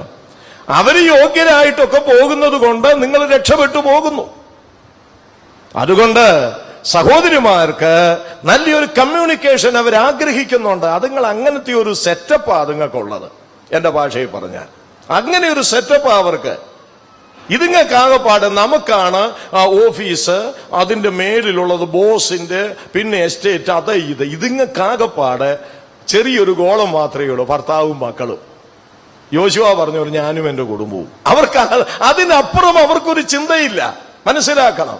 അവള് ചുട്ടുവെച്ച ദോശ ഇന്ന് കഴിക്കാതെ ധൃതി വെച്ചു പോയെങ്കിൽ നമ്മൾ ആ കാര്യം അങ്ങ് മറക്കും. അവള് വൈകുന്നേരം വരെ ഓർത്തുകൊണ്ടിരിക്കും, എങ്കിലും കഷ്ടപ്പെട്ട് ഞാൻ ഉണ്ടാക്കിയ ദോശ ഒരെണ്ണം പോലും തിന്നാതെ പോയല്ലോ. ഇതുങ്ങളുടെ ബുദ്ധി അത്രയുള്ളൊന്ന് കൂട്ടിക്കോ. മനസ്സിലാകുന്നുണ്ടോ? നമ്മളത് മനസ്സിലാക്കി വേണം അതുങ്ങളോട് ഇടപെടാൻ. എന്റെ രീതി അതാ കേട്ടോ. എന്റെ ഭാര്യ നിങ്ങളെ പോലെ തന്നെ ബലഹീനയായ ഒരു സ്ത്രീയാണ്. അവളും ഇങ്ങനെ പരാതി പറഞ്ഞുകൊണ്ട് വരും. ഞാൻ ഒരൊറ്റ ചിരി അങ്ങ് ചിരിച്ചിട്ട് പിന്നെ സന്തോഷത്തോടെ ഒരു ആശ്ലേഷനും ഒക്കെ നടത്തി, സാരമില്ലടി പോയി, ഞാൻ ഇച്ചിരി വൈകി പോയി, നമ്മുടെ ജോലി ഇതാണല്ലോ, സാരമില്ല. പിന്നെ അവിടെ ഇരുത്തി. എനിക്ക് കേൾക്കാൻ വലിയ അത്യാവശ്യമില്ലാത്ത കാര്യമാണേലും ഞാൻ വളരെ സന്തോഷമായിട്ട് എന്നിട്ട് ഇങ്ങനൊക്കെ ചോദിച്ച് ഞാനത് കേൾക്കും. കാരണം എന്താന്ന് ചോദിച്ചാൽ അവരുടെ ഹൃദയം വിങ്ങരുത്, വേദനിക്കരുത്. അവളുടെ വാക്കുകൾ കേൾക്കാൻ ആരുമില്ല എന്നൊരു തോന്നല് അവൾക്കുണ്ടാകരുത് എന്നെനിക്ക് നിർബന്ധമുണ്ട്. ഞാൻ എന്തിനാ ഇത് ഓർപ്പിച്ചെന്ന് ചോദിച്ചാൽ, പ്രിയപ്പെട്ടവരെ, ഭൂമിയിലെ കാര്യങ്ങളിൽ മാത്രം പറന്നു നടക്കുകയല്ല വേണ്ടത്. അഖിലാവിനെ പോലെ ഉയരത്തിലേക്ക് പറക്കാൻ ഒരു പുരുഷന് സാധിക്കണം. ആത്മീയമായൊരു ദർശനം, ശക്തമായ ദർശനം പുരുഷന്മാർക്കുണ്ടാകണം. കഴുകന്റെ ഒന്നാമത്തെ ലക്ഷണം അതാണ്. പുരുഷന്മാർക്ക് ആത്മീയമായൊരു ഉയരത്തിലെ ദർശനം അവർക്കുണ്ടായിരിക്കണം. ആ ഉയരത്തിലെ ദർശനം ഉണ്ടാകുമ്പോഴാണ് കുടുംബബന്ധം ഉണ്ടാകുന്നത്. എന്ന് പറഞ്ഞാൽ എന്താ മനസ്സിലായത്? ഉയരത്തിലെ ദർശനം എന്ന് പറയുന്നത് ദൈവീക ദർശനമാണ്. അങ്ങനെ ദൈവത്തോടുള്ള നല്ലൊരു ബന്ധമുണ്ടാകുമ്പോഴാണ് ജീവിത പങ്കാളികളോടും നമുക്കൊരു ബന്ധമുണ്ടാകുന്നത്. അതുകൊണ്ട് പ്രിയപ്പെട്ട സഹോദരന്മാരോട് പറയട്ടെ, അങ്ങനെ കഴുകനെ പോലെ ആത്മീയ ഉയരത്തിലേക്ക് നീങ്ങുന്ന ഒരു ജീവിത അനുഭവം സഹോദരന്മാർക്കുണ്ടാകണം. അങ്ങനെ വരുമ്പോൾ കുടുംബജീവിതത്തിന്റെ താളപ്പിഴകളെ പരിഹരിച്ച് മുൻപോട്ട് പോകാൻ കഴിയും. ഇനിയും പ്രിസ്കില്ല എന്ന് പറഞ്ഞാൽ ആ വാക്കിനർത്ഥം പ്രാവ് എന്നാണ്. പ്രാവിനെ സംബന്ധിച്ച് നമ്മുടെ കർത്താവ് തന്നെ പറഞ്ഞിട്ടുണ്ട്, തന്റെ ശിഷ്യഗണത്തെ അയച്ചപ്പോൾ നിങ്ങൾ പാമ്പിനെ പോലെ ബുദ്ധിയുള്ളവരും പ്രാവിനെ പോലെ കളങ്കമില്ലാത്തവരുമായിരിക്കണം. പ്രാവിനെ പോലെ കളങ്കമില്ലാത്തവര്, നിഷ്കളങ്കരായ ഭാര്യമാരായിരിക്കണം. ചില ഭാര്യമാർക്ക് പറയട്ടെ, ഉള്ളു മുഴുവൻ പകയാണ്. ഉള്ളു മുഴുവൻ അത് ചില ഭർത്താവിനോടായിരിക്കാം, മക്കളോടായിരിക്കാം, അല്ലെങ്കിൽ അയൽവാസികളോടായിരിക്കാം. ഈ സ്ത്രീകൾ നല്ല കളങ്കമില്ല, പുരുഷന്മാരും അങ്ങനെ ആകണം. എന്നാൽ ഞാനിവിടെ പ്രിസ്കില്ലയോടുള്ള ബന്ധത്തിൽ ഓർപ്പിക്കുക, സ്ത്രീകൾ വളരെ കളങ്കം ഇല്ലാത്തവരായി നിഷ്കളങ്കരായി ജീവിക്കുകയാണെങ്കിൽ ഉണ്ടല്ലോ, കുടുംബജീവിതം വളരെ സ്വർഗീയമായിരിക്കും, സംശയം വേണ്ട. ഇന്ന് കയറി വരുന്നത്, ഒരു വീട്ടിലോട്ട് ചില പെൺകുട്ടികൾ കയറി വരുന്നത് വലിയ പക വെച്ചുകൊണ്ടാണ്. ദുഷ്ടതയാ ചില പെൺകുട്ടികളുടെ മനസ്സിൽ വീടുകളിലേക്ക് കയറി വരുമ്പോഴുള്ളത്. എന്ന് പറഞ്ഞാൽ വന്നൊരു 10 ദിവസം കഴിയുന്നതിന് മുൻപ് ഭർത്താവിനുള്ളവരുമായിട്ടെല്ലാം ഭർത്താവിനെ അങ്ങ് വിടർത്തുക. അത് അവളുടെ ഒരു മിടുക്ക കേട്ടോ, ഭയങ്കര കഴിവാണ് അത് അവർക്ക് മാത്രം കിട്ടിയിരിക്കുന്ന കഴിവാണ്. ഭർത്താവിന്റെ അമ്മയിൽ നിന്ന് മാറ്റുക, അപ്പനിൽ നിന്ന് മാറ്റുക, സഹോദരങ്ങളിൽ നിന്ന് മാറ്റുക, സഹോദരങ്ങളുടെ ഭാര്യമാരിൽ നിന്ന് മാറ്റുക. അങ്ങനെ ഭർത്താവുമായിട്ടുള്ള ബന്ധങ്ങൾ ഏതൊക്കെയുണ്ടോ അതങ്ങ് വിച്ഛേദിക്കുക. മനസ്സിലായോ? ഭർത്താവിന്റെ അമ്മ സുഖമില്ലാതെ കിടന്നാൽ ഭർത്താവ് പോലും പിന്നെ മനുഷ്യനായാൽ അങ്ങനെയൊക്കെ അസുഖം വരും. ആ തള്ളയ്ക്ക് എപ്പോഴും അസുഖമാണ്, എപ്പോഴും എന്നെ കാണാൻ പോവാനാ. എന്നാൽ ഇവിടുത്തെ തള്ളയ്ക്ക് ഒരു ചെറിയ പനി മതി, നമുക്ക് അമ്മച്ചി ഒന്ന് കണ്ടേച്ച് വരാൻ. എന്റെ പൊന്നു സഹോദരിമാരെ, നിങ്ങൾ ഓർക്കേണ്ടത്, ഇവനെ 10 മാസം ചുമന്നുകൊണ്ട് നടന്നു പ്രസവിച്ച് കൈ വളരുന്നോ കാല് വളരുന്നോ എന്ന് നോക്കി വളർത്തി, അവൻ ആവശ്യമായ വിദ്യാഭ്യാസം കൊടുത്ത്, ഇവര് കഴിക്കാതെ, ശരിക്കും പറഞ്ഞാൽ ഇവര് കഞ്ഞിവെള്ളം കുടിച്ചുകൊണ്ട് ഇവന് ചോറ് കൊടുത്തു വളർത്തിയെടുത്ത് അരോഗതയുടെ ഗാത്രനാക്കി നിന്നെ അവന്റെ കയ്യിലേക്ക് ഏൽപ്പിച്ചപ്പോൾ ആ അമ്മയെ വേണ്ടെന്ന് പറയരുത്, ആ അപ്പനെ വേണ്ടെന്ന് പറയരുത്, അവന്റെ സഹോദരങ്ങളെ വേണ്ടെന്ന് പറയരുത്. അത് വലിയ ദ്രോഹമാണ് ചെയ്യുന്നത്. ഞാൻ ഓർപ്പിച്ചതിന്റെ സാരമെന്തെന്ന് ചോദിച്ചാൽ, സഹോദരിമാരെ പ്രിസ്കില്ലയെ പോലെ നിഷ്കളങ്കത്വമുള്ളവരായിരിക്കണം. അങ്ങനെയെങ്കിൽ ആ കുടുംബജീവിതം വളരെ അനുഗ്രഹമായിരിക്കുമെന്നുള്ളതിന് സംശയമില്ല. ഇന്ന് ചില സഹോദരിമാർ നിമിത്തം അയൽവാസികളോട് പോലും വലിയ പിണക്ക. കഴിഞ്ഞ ദിവസം ഒരു സഹോദരൻ എന്നോട് പറഞ്ഞതാ, എനിക്ക് ഈ അയൽവാസികൾ അടുത്ത് കിടക്കുന്നവർ വിവിധ ജാതിക്കാരാ, അവരുമായിട്ടൊക്കെ മിണ്ടിയും പറഞ്ഞും നല്ല ബന്ധത്തിൽ പോകണമെന്നുണ്ട്. ഇവള് ജന്മം ചെയ്താൽ ആരുമായിട്ട് മിണ്ടുകയില്ല, എപ്പോഴും വഴക്കാണ് അവരുമായി. അത് ചില സഹോദരിമാരുടെ ഒരു രോഗമാണ്. മനസ്സിലാകുന്നുണ്ടോ? ഒത്തിരി അസൂയ നിമിത്തമായിട്ടാണെന്ന് കൂട്ടിക്കോ, നിങ്ങളുടെ കാര്യമല്ല, ആണെങ്കിൽ അത് തിരുത്തുകയും വേണം. അപ്പൊ ഒരു നിഷ്കളങ്കത്വം വേണം കേട്ടോ. 101 സങ്കീർത്തനം 2-ാം വാക്യത്തിൽ സങ്കീർത്തനക്കാരൻ പറയുന്ന ഒരു വചനം നിങ്ങളൊന്ന് ശ്രദ്ധിക്കണം. എന്താണ്? ഞാൻ എന്റെ വീട്ടിൽ നിഷ്കളങ്ക ഹൃദയത്തോടെ പെരുമാറുമെന്നാണ്. അത് ഭർത്താവും ചെയ്യണം, ഭാര്യയും ചെയ്യണം. നിഷ്കളങ്ക ഹൃദയത്തോടെ പെരുമാറണം. കഴിഞ്ഞ ദിവസം വർഗീസ് കുര്യൻ എന്റെ മകളുടെ വിവാഹത്തിൽ പ്രസംഗിക്കുന്ന സമയത്ത് ഒരു വാചകം പറഞ്ഞു. അതെനിക്ക് താല്പര്യം തോന്നി. അദ്ദേഹം അത് പറഞ്ഞപ്പോൾ താല്പര്യം തോന്നി. എന്താന്ന് ചോദിച്ചാൽ, ഭർത്താവ് അറിയാത്ത ഒരു കോളും ഭർത്താവ് അറിയാത്ത ഒരു SMS-ഉം ഭാര്യയുടെ ഫോണിൽ ഉണ്ടാകാൻ പാടില്ല. മനസ്സിലായ?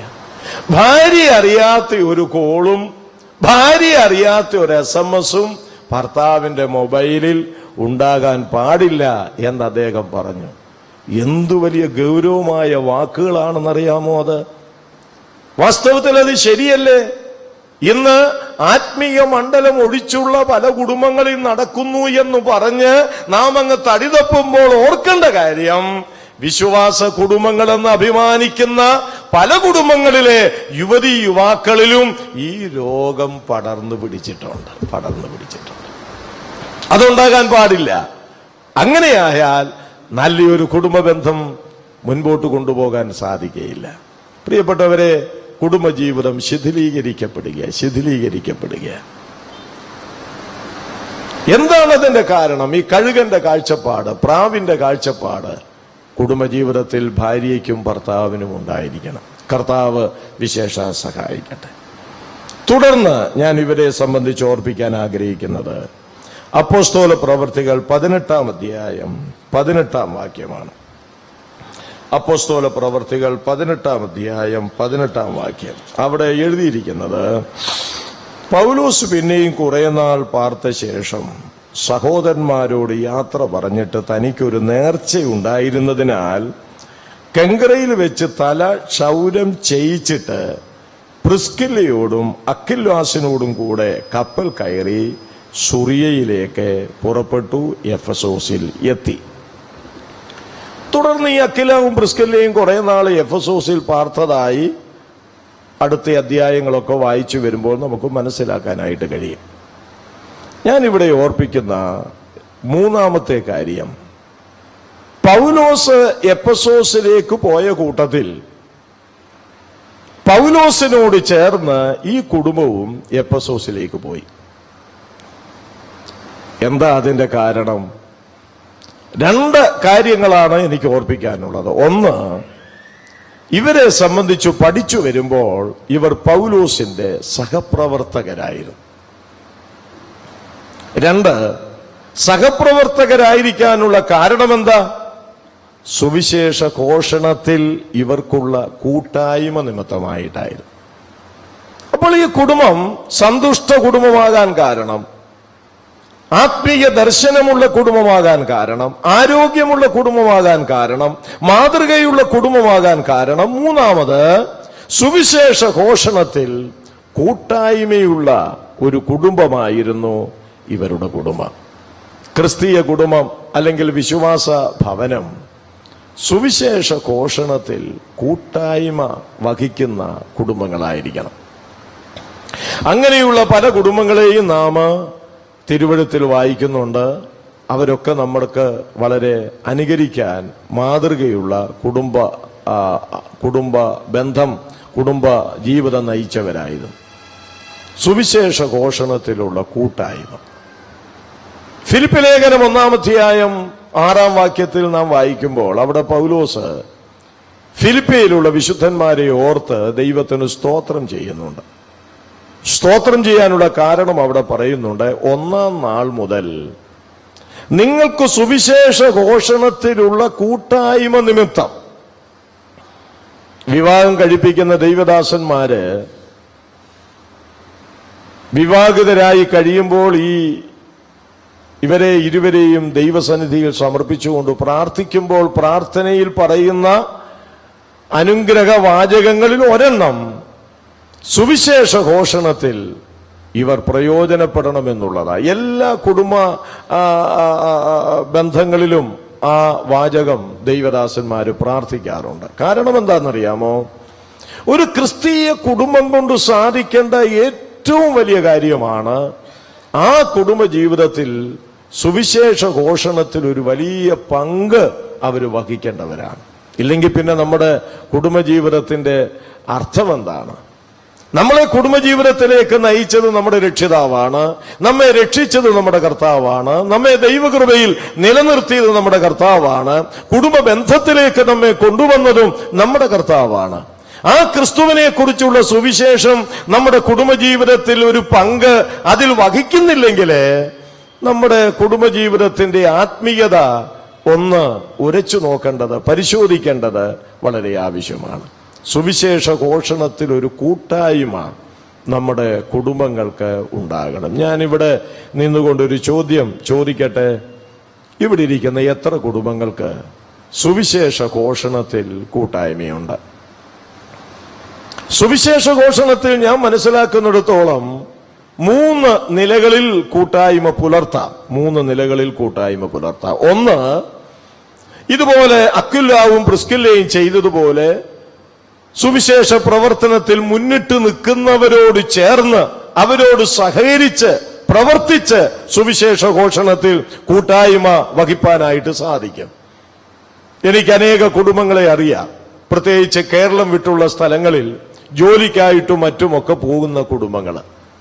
അവരവിടെ ചെന്നിട്ട് ഒറ്റപ്പെട്ട് നിൽക്കുകയായിരിക്കും. അവർക്കൊരു കൂട്ടായ്മയ്ക്ക് നമ്മുടെ സമൂഹം ഇല്ലാതിരിക്കുന്ന സമയമാണ് ഒരു ദൈവദാസൻ, നമ്മുടെ ഇടയിൽ നിന്നൊരു ദൈവദാസൻ ആ സ്ഥലത്തേക്ക് പോയി പാർത്ത് വേല ചെയ്യുന്നത്. അങ്ങനെ വേല ചെയ്യുന്ന ദൈവദാസനോട് ചേർന്ന് ഈ ഭാര്യയും ഭർത്താവും വീടുകൾ സന്ദർശിക്കുകയും സുവിശേഷം അറിയിക്കുകയും അദ്ദേഹത്തിനൊരു പ്രോത്സാഹനമായിരിക്കുകയും ചെയ്യുന്ന എത്രയെത്ര സംഭവങ്ങൾ നമ്മുടെ മധ്യത്തിൽ ഉണ്ടെന്നറിയാമോ? അങ്ങനെയുള്ള പ്രവർത്തനങ്ങൾ നിമിത്തം കേരളത്തിൽ വെളിയിൽ വടക്കേ ഇന്ത്യയിലുമൊക്കെ എത്രയെത്ര സഭകൾ തന്നെ സ്ഥാപിതമായിട്ടുണ്ടെന്നറിയാമോ? അതെത്ര അനുകരണീയമാണ്, മാതൃകയാണ്. എന്റെ പ്രിയപ്പെട്ട സഹോദരി സഹോദരന്മാരെ, നിങ്ങളിവിടെ പുനലൂരോ ചുറ്റുവട്ടത്തോ ഒക്കെ താമസിക്കുന്നവരാ. നമ്മുടെ മധ്യത്തില് നിങ്ങൾ താമസിക്കുന്നതിന്റെ ഇടയിൽ സുവിശേഷം അറിയിക്കുവാൻ ആവശ്യകത വളരെയധികമായിട്ടുണ്ട്. രക്ഷിക്കപ്പെടാതെ നശിച്ചുകൊണ്ടിരിക്കുന്ന എത്രയോ ജീവിതങ്ങളാണുള്ളത്. അവരെ സംബന്ധിച്ച് നിങ്ങൾക്ക് ഒരു ഭാരം ഉണ്ടാകുന്നുണ്ടോ? ചോദിക്കട്ടെ, നിങ്ങളുടെ മതിൽക്കെട്ടിന് അപ്പുറേ താമസിക്കുന്ന ഒരു അവിശ്വാസി, രക്ഷിക്കപ്പെടാത്തവൻ, അവൻ നശിച്ചു പോകുന്നതിൽ നിങ്ങൾക്ക് വിചാരമൊന്നുമില്ലയോ? എവിടെ വിചാരം? നമ്മൾ 3 നേരത്തിന് 4 നേരവും നല്ല 1-ാം നെന്മീൻ വാങ്ങിച്ച് വേയിച്ച് അടിച്ചുകൊണ്ട് ഒരു പാട്ടുപാടും. എന്താ? സ്നേഹക്കൊടി എനിക്ക് മീതെ വിരിച്ചു പ്രിയൻ, ഞാനും സുഖേന വാഴുകയാ. ഇങ്ങനെ വാഴുകയാ. ഗേറ്റിലൊരു ബോർഡ് എഴുതിയിട്ടുണ്ട്. നമ്മുടെ മെയിൻ കതകിന്റെ അവിടെയും ഒരു ബോർഡ് എഴുതിയിട്ടുണ്ട്. ഗേറ്റിലെ ബോർഡ് എന്താണെന്നറിയാമോ? പട്ടിയുണ്ട്, സൂക്ഷിക്കണം. അകത്തെ ബോർഡ് എന്തെന്നറിയാമോ? ഞാനും എന്റെ കുടുംബവുമോ ഞങ്ങൾ യഹോവയെ സേവിക്കും. പോരെ? എന്ത് ആത്മഭാരം നമുക്കുണ്ട്! അയൽവാസികളുമായി ബന്ധമില്ലാത്ത എത്ര പേര് ഇവിടെ ഇരിപ്പുണ്ട്? ഞാൻ ചോദിക്കട്ടെ, എത്ര പേര്? വേർപാടിന്റെ മതിൽക്കെട്ടുകൾ പടുത്തുയർത്തി അസൽ വേർപാടുകാരായിട്ടിരിക്കുന്ന എത്രയോ വിശ്വാസികള് നമ്മുടെ സമൂഹത്തിലുണ്ടെന്നറിയാമോ? അയൽവാസിയോട് ചോദിച്ചാൽ അങ്ങനെയുള്ളൊരു കൂട്ടരെ ഞങ്ങൾക്ക് അറിഞ്ഞുകൂടാ എന്ന് പറയത്തക്കവണ്ണമുള്ള ബന്ധമാണ് അവരുമായിട്ടും പല കുടുംബങ്ങൾക്കും ഉള്ളത്. ഇതിനൊക്കെ ഒരു മാറ്റം ഉണ്ടാകണം പ്രിയപ്പെട്ടവരെ. നമ്മൾ സമൂഹ ജീവികളാണ്. ദൈവം നമ്മെ ഓരോരോ സ്ഥലങ്ങളിൽ ആക്കി വെച്ചിരിക്കുന്നതിന്റെ ആത്യന്തിക ലക്ഷ്യമെന്ന് പറയുന്നത് നമ്മുടെ ചുറ്റുപാടുള്ളവരോട് ക്രിസ്തുവിനെ കുറിച്ച് പറയാനാണ്. എസക്കേലിനോട് പറഞ്ഞതുപോലെ അവർ വിശ്വസിച്ചാലും ഇല്ലെങ്കിലും നീ അത് അവരോട് പറയേണ്ടതാകുന്നു എന്നാണ്. അത് പറയുന്നുണ്ടോ? കുടുംബമായി അതിന് പോകുന്നുണ്ടോ? ചില ഭാര്യമാരുണ്ട്, ഭർത്താക്കന്മാരൊക്കെ സുവിശേഷ വേലയ്ക്ക് പോയാൽ അവരെ കുറ്റം പറയും. അതെ, ഒരുത്തൻ രാവിലെ ഇറങ്ങി, എന്തിയേ ആളെന്തിയേ? രാവിലെ പോയിരിക്കുക. എവിടെ? സുവിശേഷ വേലയ്ക്ക്. പുള്ളിക്കെന്നും സുവിശേഷ വേലയാ. ഭർത്താക്കന്മാരെ നിരുത്സാഹപ്പെടുത്തരുത്.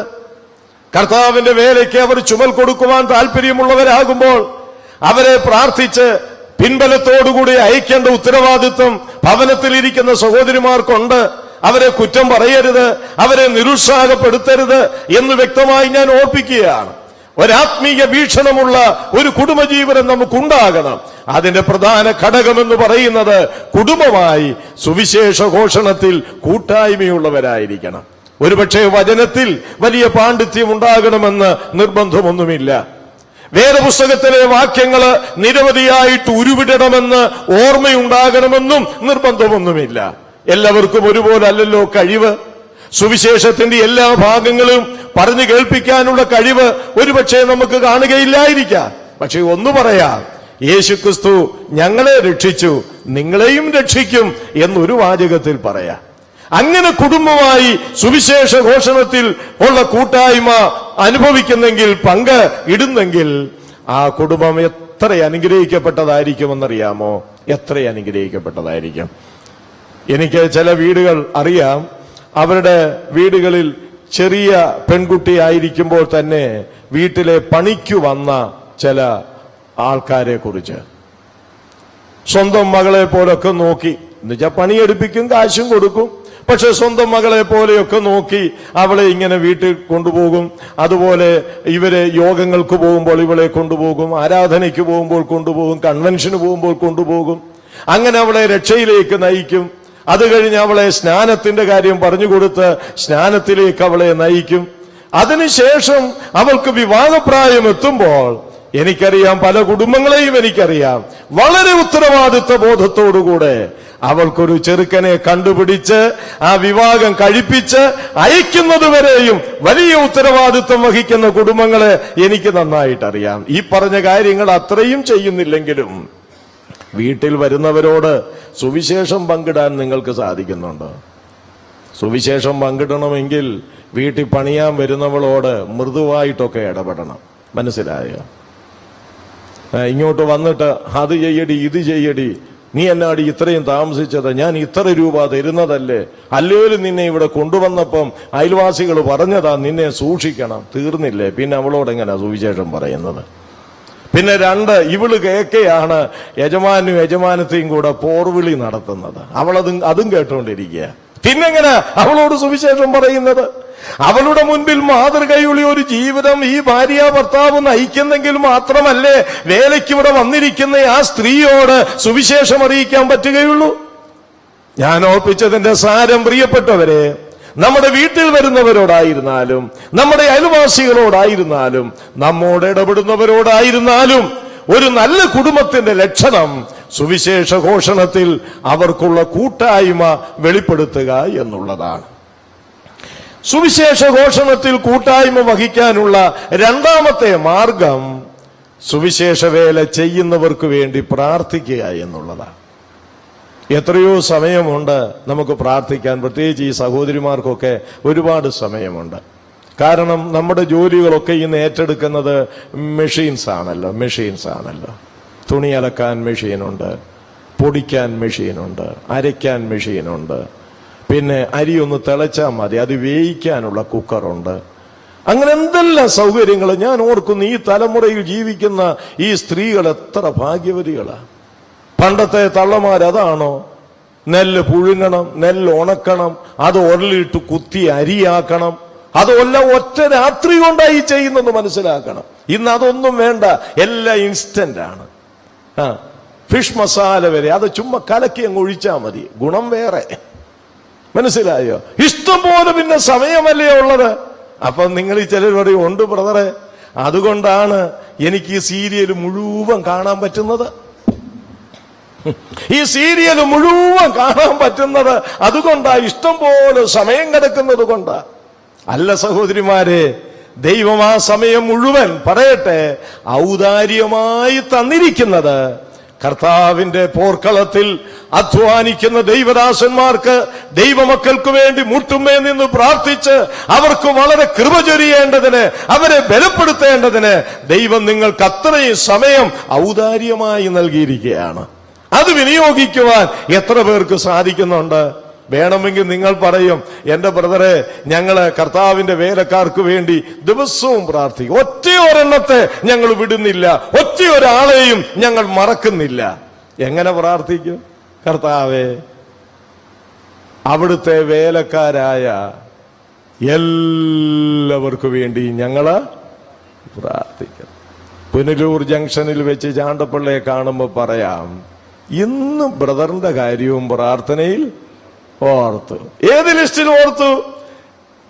ലോകത്തുള്ള സകല കർത്താവിന്റെ വേലക്കാരെയും, കർത്താവിന്റെ സകല വേലക്കാരെയും പ്രാർത്ഥനയിൽ ഞങ്ങൾ ഓർക്കുന്നു എന്ന് പറഞ്ഞ കൂട്ടത്തിൽ ചാണ്ടപ്പിള്ള ഫിലിപ്പും ഉണ്ട്. അല്ല പ്രിയപ്പെട്ടവരെ, സമയമെടുക്കണം, ലിസ്റ്റ് തയ്യാറാക്കണം. ലിസ്റ്റ് തയ്യാറാക്കാൻ നമുക്ക് ഒരുപാട് അതിന് സഹായിക്കുന്ന പുസ്തകങ്ങളുണ്ട്, ലിസ്റ്റുകളുണ്ട്. KM1 ബുക്ക്, വേറെ ചില ലിസ്റ്റുകൾ, ഇതെല്ലാം വെച്ചുകൊണ്ട് സമയമെടുത്ത് ഒരു ദിവസം ഇത്ര പേർക്ക് വേണ്ടി, അടുത്ത ദിവസം ഇത്ര പേർക്ക് വേണ്ടി, അങ്ങനെ പ്രാർത്ഥിച്ച് പ്രാർത്ഥനയുടെ പിൻബലം നാം ദൈവവേലക്കാർക്ക് വേണ്ടി കൊടുക്കുകയാണെങ്കിൽ സുവിശേഷ ഘോഷണത്തിൽ കൂട്ടായ്മ വഹിക്കുന്ന ഒരു ഭവനമായിരിക്കും, കുടുംബമായിരിക്കും നമ്മുടെ കുടുംബം. ചിലടത്ത് കുടുംബ പ്രാർത്ഥന തന്നെ ഇല്ല. ഉണ്ടോ? വളരെ കുറവാണ്. രാത്രി 10 10:30 കഴിഞ്ഞാണ് പ്രാർത്ഥിക്കാനിരിക്കുന്നത്. കാരണം ഈ വീട്ടിൽ വന്നവരൊക്കെ ഒന്ന് പോകണ്ടേ. രാവിലെ വൈകുന്നേരം 6 മണിക്കെങ്ങാണ്ട് വരവ് തുടങ്ങിയതാ. അവര് പോകുമ്പോൾ സമയം കുറെ എടുക്കും, മനസ്സിലായി കാണും. ഇവരെയെല്ലാം അയച്ചിട്ട് വേണം കുടുംബ പ്രാർത്ഥനയ്ക്കിരിക്കാൻ. അപ്പം മണി 10:30. ഇതിന്റെ ഇടയ്ക്ക് ഈ ആൾക്കാരെ കണ്ടുകൊണ്ടിരിക്കുമ്പം തന്നെ ശാപ്പാടും അങ്ങ് നടക്കും. എന്നിട്ട് 10:30 പ്രാർത്ഥന. അപ്പോൾ ചോദിക്കും, പാട്ട് വല്ലതും? ഓ വേണ്ട, പാട്ടൊന്നും പാടണ്ട, രാത്രി ഒത്തിരിയായി, പാട്ടൊന്നും പാടണ്ട. സന്ധ്യയ്ക്ക് പാടാമായിരുന്നല്ലോ, എവിടെ പോയി? 7 മണിക്ക് പാടാമായിരുന്നല്ലോ. ഞങ്ങളുടെ കുടുംബത്തിൽ എനിക്ക് സന്തോഷമുള്ള ഒരു കാര്യം പറയാം. ഞാൻ ഉണ്ടെങ്കിലും ഇല്ലെങ്കിലും 7:30 എന്ന് പറയുന്ന ഒരു സമയം ഉണ്ടെങ്കിൽ പായിട്ട് അവര് നിലത്തിരുന്ന് പാട്ടുപാടി പ്രാർത്ഥിക്കും. 7:30 കറക്റ്റായിട്ട്. 1 മിനിറ്റ് അങ്ങോട്ടും ഇങ്ങോട്ടും പോവുകയില്ല. ഞാൻ ചോദിക്കട്ടെ, കുടുംബ പ്രാർത്ഥനയ്ക്ക് ഇതുപോലൊരു ക്ലിപ്ത സമയം എത്ര ഭവനങ്ങളിലുണ്ട് സഹോദരീ സഹോദരന്മാരെ? ആ കുടുംബ പ്രാർത്ഥനയിൽ ഇരുന്ന് വേണം തലമുറകൾ കേൾക്കെ കർത്താവിന്റെ വേലക്കാർക്ക് വേണ്ടി പ്രാർത്ഥിക്കാൻ. ആ തലമുറകൾക്ക് കർത്താവിന്റെ വേലയെക്കുറിച്ച് കാഴ്ചപ്പാടുണ്ടാകും, കർത്താവിന്റെ വേലക്കാരെ കുറിച്ചും അവർക്ക് കാഴ്ചപ്പാടുണ്ടാകും. മനസ്സിലാകുന്നുണ്ടോ ഞാൻ ഈ പറയുന്നത്? അതുകൊണ്ട് സുവിശേഷ വേലയ്ക്കുള്ള കൂട്ടായ്മ പ്രാർത്ഥന കൊണ്ട് നമുക്ക് സാധിക്കാം. മൂന്നാമത്, സുവിശേഷ വേലയിലുള്ള കൂട്ടായ്മ വഹിക്കാൻ കഴിയുന്നത് സുവിശേഷ വേലയ്ക്ക് വേണ്ടി ഭൗതിക നന്മ കൊടുത്തുകൊണ്ട് അതിൽ പങ്കുവഹിക്കാം. അങ്ങനെ സഹായിക്കുന്ന സഹോദരീ സഹോദരന്മാരുണ്ട്. അത് ഞാൻ അധികം വിവരിച്ചു പറയാൻ ആഗ്രഹിക്കുന്നില്ല.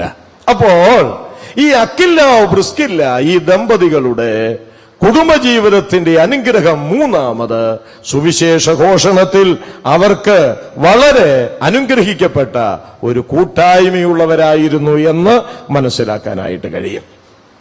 തുടർന്ന് ഈ കുടുംബത്തെക്കുറിച്ച് പറയുന്ന മറ്റൊരു കാര്യം അപ്പോസ്തല പ്രവൃത്തികൾ 18-ാം അധ്യായം 26-ാം വാക്യം. അവൻ പള്ളിയിൽ പ്രാഗൽഭ്യത്തോട് പ്രസംഗിച്ചു തുടങ്ങി. അക്കുല്ലാസും പ്രിസ്കില്ലയും അവന്റെ പ്രസംഗം കേട്ടാറ് അവനെ ചേർത്തുകൊണ്ട് ദൈവത്തിന്റെ മാർഗം അധികം സ്പഷ്ടമായി അവന് തെളിയിച്ചു കൊടുത്തു. അക്കില്ലാവ് പ്രിസ്കില്ല ഇവരുടെ കുടുംബജീവിതത്തിന്റെ മാതൃകാപരമായ മറ്റൊന്ന് ഇവിടെ ദൈവാത്മാവ് പറഞ്ഞിരിക്കുക. എന്താണ്? ഇവിടെ അപ്പല്ലോസ് എന്ന് പറയുന്ന ആള് എഫെസോസിൽ പ്രസംഗിക്കാൻ വന്നു. ഇവരത് കേൾക്കാൻ പോകുന്നവരെ കേട്ടോ. യോഗത്തിൽ കുടുംബമായിട്ട് അവര് ദൈവവചനം കേൾക്കാൻ പോകും. നമുക്ക് എത്ര പേർക്ക് അത് സാധിക്കുന്നുണ്ട്? ഇന്ന് അച്ചാൻ പോവും, നാളെ ഞാൻ പോവാം, നാളത്തെ മീറ്റിങ്ങിന് ഞാൻ പോവാം, ഇന്ന് അച്ചാൻ പോവും. ചെല്ലു പറയും പകയോഗത്തിന് ഞാൻ പോകാം, രാത്രി യോഗത്തിന് അച്ചാൻ പോകാൻ പറയും. ഏത് യോഗത്തിന്? പകയോഗത്തിന്. പകൽ എന്ന് പറയുന്നതാ, പറഞ്ഞു പോന്നതാ പകയോഗം.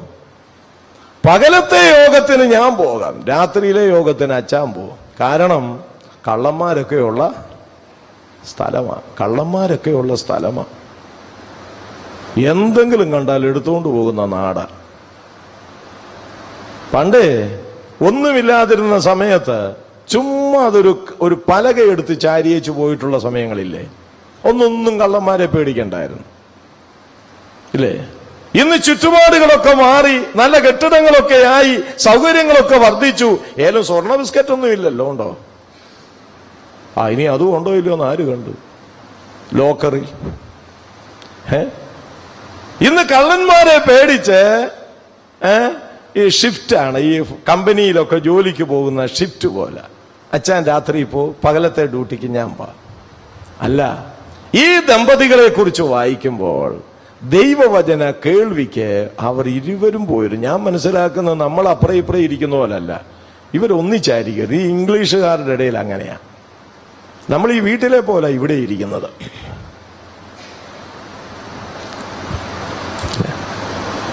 വീട്ടിലെ പോലെ ഇവിടെ ഇരിക്കുന്നത്. അവരൊന്നിച്ചായിരിക്കുന്നത്. ഇന്ന് അങ്ങനെ ഇരുത്തേണ്ടതായിരുന്നു.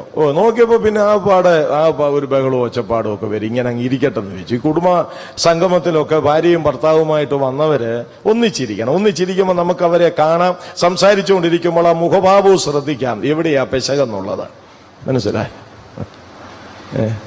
ഇവർ രണ്ടുപേരും യോഗത്തിന് പോകും, രണ്ടുപേരും ഒന്നിച്ചായിരിക്കും ഇരിക്കുന്നത്. ഒന്നിച്ചിരുന്ന് ഈ വചനം കേൾക്കുകയാ. ഈ വചനം കേൾക്കുമ്പോൾ ഇവർ അവലോകനം നടത്തും. അപ്പോഴാണ് ഈ അപ്പല്ലോസ് ഇങ്ങോട്ട് വന്നത്. പൗലോസിനേക്കാൾ ഭയങ്കര വാക്ചാതുര്യമുള്ള ആളായിരുന്നു. നല്ല പ്രസംഗകനാ. പക്ഷെ നല്ല പ്രസംഗകനാണെങ്കിലും വചനത്തിൽ വലിയ അറിവൊന്നും ഇദ്ദേഹത്തിന് ഇല്ലായിരുന്നു. ഇവരുടെ ക്വാളിറ്റി ഒന്ന് നോക്കി അതിന്റെ 26-ാം വാക്യത്തിൽ അക്കില്ലാവും പ്രിസ്കില്ലയും അവന്റെ പ്രസംഗം കേട്ടാറ് അവനെ ചേർത്തുകൊണ്ടു എന്ന് പറഞ്ഞ അർത്ഥം എന്താ? അവനെ അവരുടെ വീട്ടിലേക്ക് ക്ഷണിച്ചു, വീട്ടിൽ കൈക്കൊണ്ടു. എന്താ ഇവിടെ ഇവർക്കുള്ള ക്വാളിറ്റി? സഹോദരന്മാരെ കൈക്കൊള്ളുന്ന കുടുംബമായിരുന്നു അക്കില്ലാവിന്റെയും പ്രിസ്കില്ലയുടെയും കുടുംബം. നാം സഹോദരന്മാരെ കൈക്കൊള്ളുന്ന കുടുംബങ്ങളായിരിക്കണം.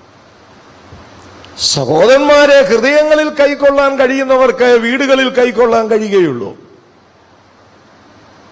പൗലോസ് 2 കൊരിന്ത്യർ 6-ാം അധ്യായം 11-ഉം 12-ഉം വാക്യങ്ങളിൽ കൊരിന്ത്യയിലെ വിശ്വാസികളോട് ഇങ്ങനെ പറഞ്ഞു: കൊരിന്ത്യരെ, ഞങ്ങളുടെ ഹൃദയം നിങ്ങൾക്ക് വിശാലമായിട്ടിരിക്കുന്നു. ഞങ്ങളുടെ ഹൃദയത്തിൽ നിങ്ങൾക്ക് ഇടുക്കമില്ല എന്ന് അദ്ദേഹം പറയും. അപ്പൊ ഹൃദയത്തിന് ഇടുക്കമില്ലാതെ വരുമ്പോഴാണ് സഹോദരന്മാരെ ഹൃദയത്തിൽ കൈക്കൊള്ളാൻ കഴിയുന്നത്. അങ്ങനെ വരുമ്പോഴാണ് അവരെ വീടുകളിൽ കൈക്കൊള്ളാൻ കഴിയുന്നത്.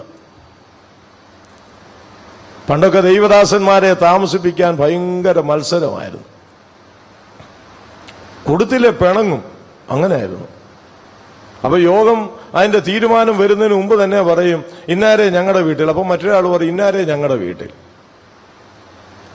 ഇന്നിപ്പോ എവിടെ താമസിപ്പിക്കണമെന്ന് ചോദിക്കുമ്പോ മൗനം. അതുവരെ വാചാലമായി സംസാരിച്ചുകൊണ്ടിരുന്നവരെല്ലാം മൗനത്തിലാവും. മനസ്സിലാകുന്നുണ്ടോ? പിന്നെ വയ്യാത്ത അപ്പച്ചനും അമ്മച്ചും ഉണ്ടെ അങ്ങോട്ടങ്ങ് വിടും. അവിടോട്ട് പോക്കോ. അവരനുഭവിക്കുന്നവരെ നിങ്ങളും അനുഭവിച്ചു, ബന്ധങ്ങ് വിടുക. വലിയ ബുദ്ധിമുട്ടായി ഇന്ന് താമസിപ്പിക്കാൻ. അതിന് പറയുന്ന ന്യായമെന്തോ? ഇവരെ തീറ്റിപ്പോറ്റാൻ ആരെ കൊണ്ട് കഴിയും? ഒരുത്തിന് പഞ്ചാര വേണ്ട, ഒരുത്തിന് പഞ്ചസാര വേണം. ഒരുത്തിന് ചായ വേണമെങ്കിൽ മറ്റേ പുള്ളിക്ക് കാപ്പി മതി. ഒരുത്തിന് കോഴി വേണ്ട, ഒരുത്തിന് ബീഫ് മതി. ഒരുത്തൻ വെജിറ്റേറിയന്. ഇതെല്ലാം കൂടെ എങ്ങനെയാ ഒക്കുന്നത്? ചിലർക്ക് ഈ കൺവെൻഷന്റെ ദിവസം ആകുമ്പോഴത്തേക്ക് കൈപൊക്കാൻ കഴിയാതെ വരും. സഹോദര, നിങ്ങളുടെ വീട്ടിലാക്കിയാൽ അതെ ഞങ്ങളുടെ സഹോദരിക്ക് 2-3 ദിവസമായിട്ട് കൈപൊക്കാൻ കഴിയുന്നില്ല. കൺവെൻഷൻ കഴിയുമ്പോഴത്തേക്ക് ആ കൈയൊക്കെ അങ്ങ് ശരിക്കും പൊങ്ങും. ഉള്ളതാണ് ഈ പിള്ള പറയുന്നത്. കൈക്കൊള്ളാൻ വളരെ ബുദ്ധിമുട്ടാണ്. ഇനി ഏതെങ്കിലും ഒരാള് ഒരു ദൈവദാസന്മാരെ കൈക്കൊണ്ടോ, അവൻ പോകുന്നത് വരെ അവര് വേണം 3 നേരത്തിന് 4 നേരവും ശാപ്പാട്. എന്നാൽ ആ സഹോദരന്മാരെ വൈകുന്നേരം ഞങ്ങളുടെ വീട്ടിലോട്ടൊന്ന് വിട്, ഞങ്ങളൊന്ന് വിളിക്കട്ടെ. വിളി കിട്ടുന്നുണ്ടോ? ഇനി അച്ചായൻ അറിയാതെ ഒന്ന് വിളിച്ചേച്ച് അവിടെ ചെന്ന് എടി ഞാൻ വിളിച്ചിട്ടുണ്ട്, നിങ്ങൾ ഈ ഇമ്മ നിങ്ങൾക്ക് വേറെ തൊഴിലൊന്നും ഇല്ല, ഇമ്മ കാണുന്നവരെയൊക്കെ വിളിച്ചു കൊടുക്കി പോന്നാൽ മതി, ഇവിടെ ഒരുത്തി ഉണ്ടല്ലോ കടന്നോട്ട് തുഴയാൻ.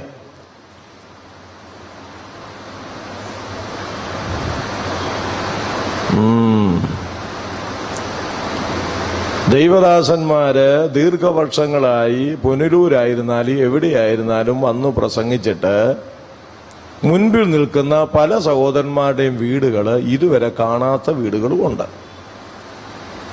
മനസ്സിലായി?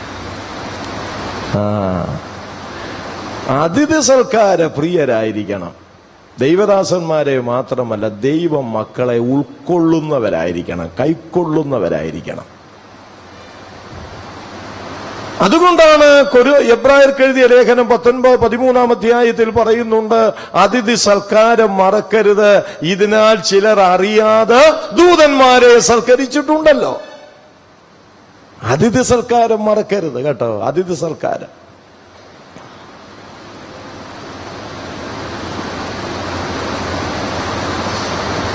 ചിലർ ദൂതന്മാരെ സൽക്കരിച്ചെന്ന്. അത് അബ്രഹാമിനെയും സാറയും കുറിക്കുന്ന വാക്കാണ്. അവരെ ദൂതന്മാരെ സൽക്കരിച്ചു. ദൂതന്മാർ അവരുടെ വീട്ടിൽ വന്നപ്പോൾ അവരെ സൽക്കരിച്ചു. സൽക്കരിച്ചത് കൊണ്ട് അവർക്ക് നഷ്ടമൊന്നും വന്നില്ല. അവരുടെ തലമുറകൾക്ക് ഇഷ്ടം പോലെ ദൈവം കൊടുത്തു, ഇല്ലേ? 3 ദൂതന്മാര് വന്നു, 3 ഇടങ്ങഴി മാവെടുത്തു. 3 ഇടങ്ങഴി 3 ദൂതന്മാർക്ക് 3 ഇടങ്ങഴി മാവ്. മനസ്സിലായോ? 3 ഇടങ്ങഴി മാവെടുത്ത് അപ്പം ഉണ്ടാക്കി.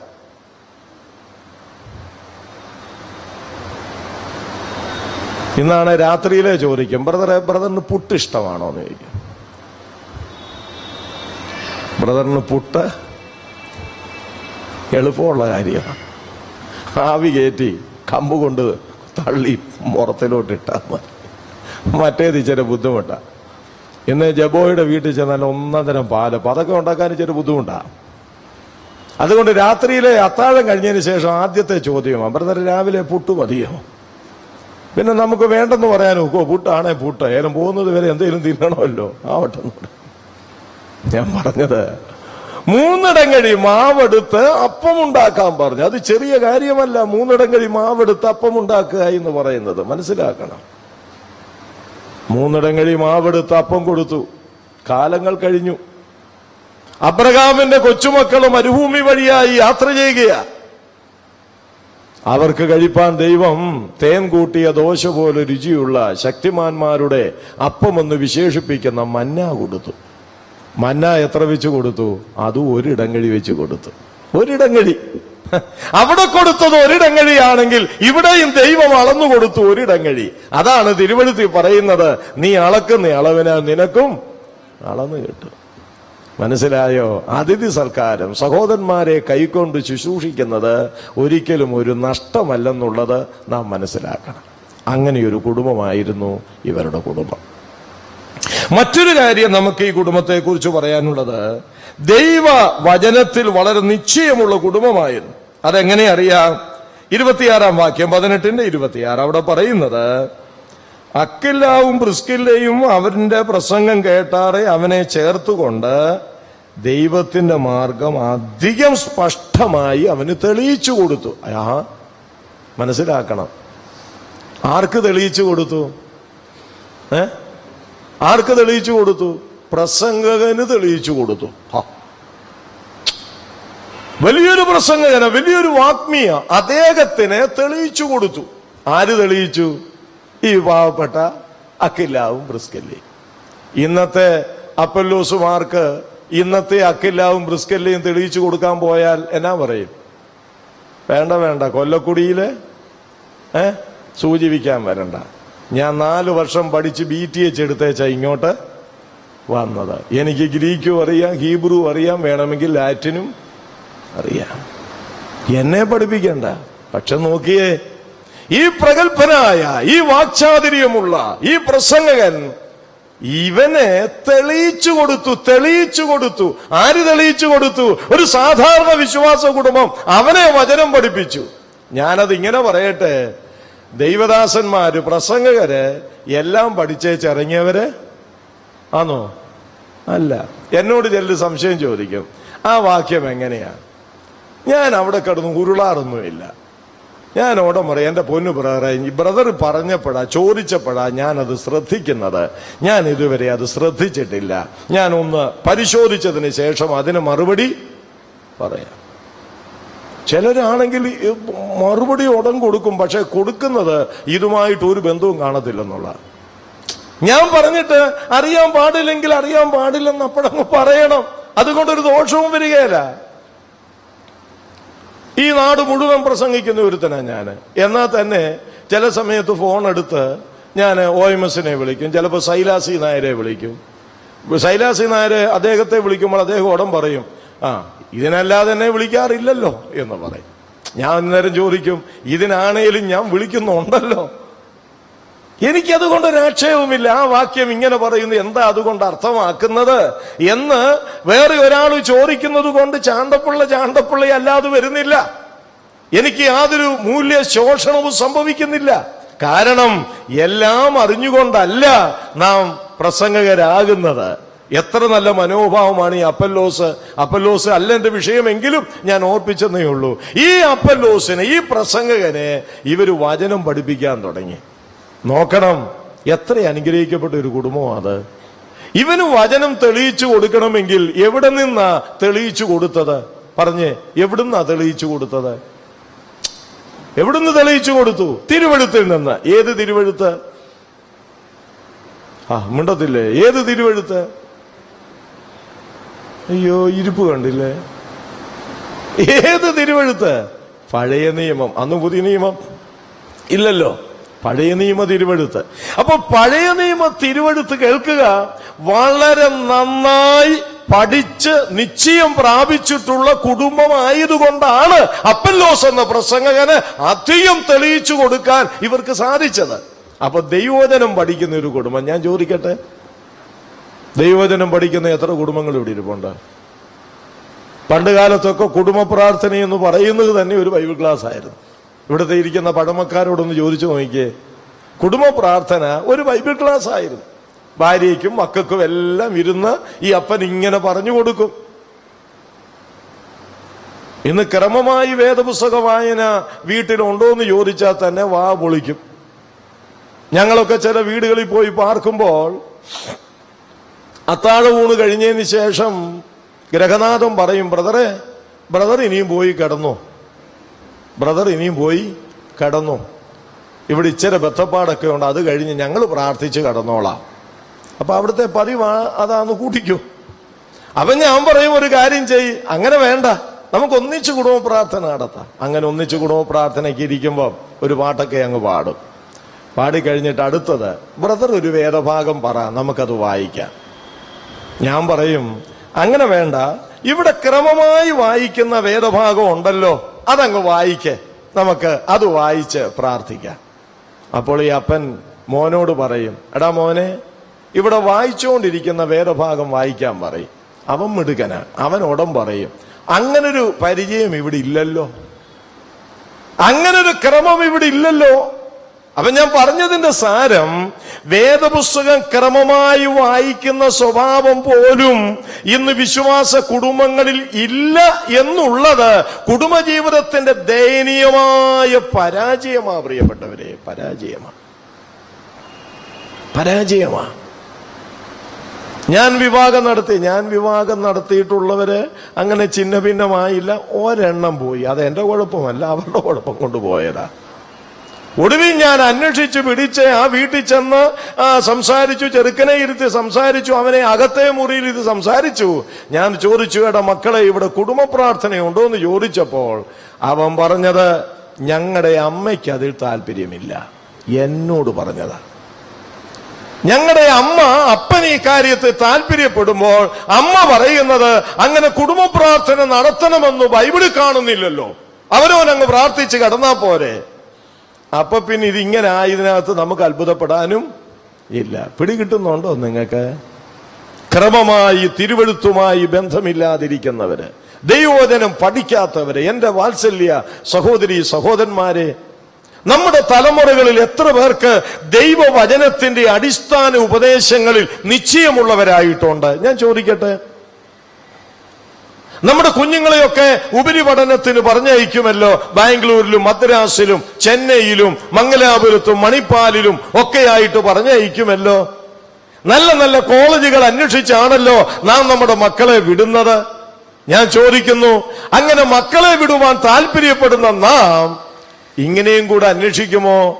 മക്കൾക്ക് പോകാൻ പറ്റിയ നമ്മുടെ കൂടിവരവ് അതിനടുത്തുണ്ടോ എന്ന് അന്വേഷിക്കാറുണ്ടോ? ഒരിക്കലൊരാൾ എന്നോട് പറഞ്ഞു, ഇതെല്ലാം അനുഭവത്തിൽ നിന്നായി പറയുന്നത്. ഒരിക്കലൊരാൾ എന്നോട് ഇങ്ങനെ പറഞ്ഞു, ഓ എന്റെ ബ്രദറെ, അത് നമ്മുടേത് അവിടെ അല്ല പോകുന്നത്, എവിടെയും പോയാ മതിയല്ലോ. എവിടെയും പോയാ പോരാ, എവിടെയും പോയാ മതിയെങ്കിൽ ഇത്ര ബന്ധപ്പെട്ട് എന്തിനാ നമ്മളിങ്ങനെ നിൽക്കുന്നത്? എവിടെങ്കിലും പോയാ പോരെ. അപ്പോൾ എവിടെങ്കിലും പോയാൽ പോരാ എന്നുള്ള കാഴ്ചപ്പാടിലല്ലേ ദീർഘവർഷങ്ങളായി ഈ വചനത്തിന് വേണ്ടി നാം ഇവിടെ നിൽക്കുന്നത്? അങ്ങനെയെങ്കിൽ നമ്മുടെ തലമുറകളും ആ ഉപദേശത്തിൽ വളർന്നു വരുവാൻ നാം എല്ലാവിധമായ പ്രോത്സാഹനവും അവർക്ക് കൊടുക്കേണ്ടത് ആവശ്യമാണ് പ്രിയപ്പെട്ടവരെ. അത് കൊടുക്കണമെങ്കിൽ ചെറുപ്പം മുതൽ അവരെ വചനം അഭ്യസിപ്പിക്കണം. വചനം അഭ്യസിപ്പിക്കണമെങ്കിൽ നാം വചനം പഠിക്കുന്നവരായിരിക്കണം. ഭാര്യയും ഭർത്താവും വചനം പഠിക്കുന്നവരായിരിക്കണം. എനിക്കറിയാം, ഒത്തിരി ഞാൻ വെളിയിലും അകത്തുമൊക്കെ യാത്ര ചെയ്യുമ്പോൾ ഞാൻ പറയാറുണ്ട്, സ്വന്തം വീട്ടിൽ പാർക്കുന്നതിനേക്കാൾ അധികം മറ്റുള്ളവരുടെ വീടുകളിലാണ് പാർക്കുന്നത്. ഞാൻ ഈ സാധനങ്ങളൊക്കെ വാങ്ങിച്ച് എന്റെ ഭാര്യയുടെ കയ്യിലേക്ക് കൊടുത്തിട്ട് ഇങ്ങനെ പറയും, ഞാനിതൊക്കെ നിനക്ക് തരുന്നതേ ഉള്ളൂ, എന്നെ തീറ്റി പോറ്റുന്നത് മറ്റുള്ളവരാ എന്ന് ഞാൻ തമാശന് പറയാറുണ്ട്. എന്ന് പറഞ്ഞ വീട്ടിലില്ലല്ലോ. അപ്പോൾ അങ്ങനെ വെളിയിലും പുറത്തും ഒക്കെ ചില വീടുകളിൽ താമസിക്കുമ്പോൾ എനിക്ക് നന്നായിട്ടറിയാം, ചില ഭാര്യ ഭർത്താക്കന്മാർ വേദപുസ്തകം തുറന്നു വെച്ചിട്ട് ഒരുപാട് സമയം എടുത്ത് അവരാ വേദഭാഗം ചർച്ച ചെയ്യുകയും പഠിക്കുകയും ചെയ്യുന്നത് ഞാൻ കണ്ടിട്ടുണ്ട്. സംശയങ്ങളൊക്കെ എന്നോട് ചിലപ്പം അവർ ചോദിക്കാറുണ്ട്. എനിക്ക് വലിയ സന്തോഷം തോന്നിയിട്ടുണ്ട്. ഞാൻ ചോദിക്കട്ടെ, ഇവിടെ ഇരിക്കുന്ന യുവാക്കളുടെ കുടുംബജീവിതത്തിൽ, പ്രായമുള്ളവരുടെ കുടുംബജീവിതത്തിൽ ഇങ്ങനെ ക്രമമായി കുടുംബമായിട്ടിരുന്ന് ദൈവത്തിന്റെ വചനം ധ്യാനിക്കുകയും അഭ്യസിക്കുകയും പഠിക്കുകയും ചെയ്യുന്ന എത്ര കുടുംബങ്ങൾ ഇവിടെ ഇരിപ്പുണ്ട്? ദൈവത്തിന്റെ ആത്മാവ് കുറവുകളെ ഇന്ന് പകലിൽ വെളിപ്പെടുത്തുന്നെങ്കിൽ അത് പരിഹരിച്ചിട്ട് ദൈവവചനത്തിന് അധിഷ്ഠിതമായ ഒരു കുടുംബജീവനം നയിക്കുവാൻ നമ്മെ തന്നെ സമർപ്പിക്കേണ്ടതിന് ദൈവം നമ്മെ സഹായിക്കുമാറാകട്ടെ. സഹോദരന്മാരെ, കൈക്കൊള്ളുന്ന ഭവനം കൂടാതെ ദൈവവചനം അഭ്യസിക്കുന്ന, നിശ്ചയമുള്ള, പഠിക്കുന്ന ഒരു കുടുംബമായിരുന്നു അക്കില്ലാവിന്റെയും പ്രിസ്കില്ലയുടെയും കുടുംബം. തുടർന്ന് ആ കുടുംബത്തെ കുറിച്ച് മറ്റൊരു കാര്യം എനിക്ക് ഓർപ്പിക്കാനുള്ളത് 1 കൊരിന്ത്യർ 16 19 വാക്യമാണ്. 1 കൊരിന്ത്യർ 16 അതിന്റെ 19 വാക്യം. അവിടെ എഴുതിയിരിക്കുന്നത്, ആസ്യയിലെ സഭകൾ നിങ്ങളെ വന്ദനം ചെയ്യുന്നു.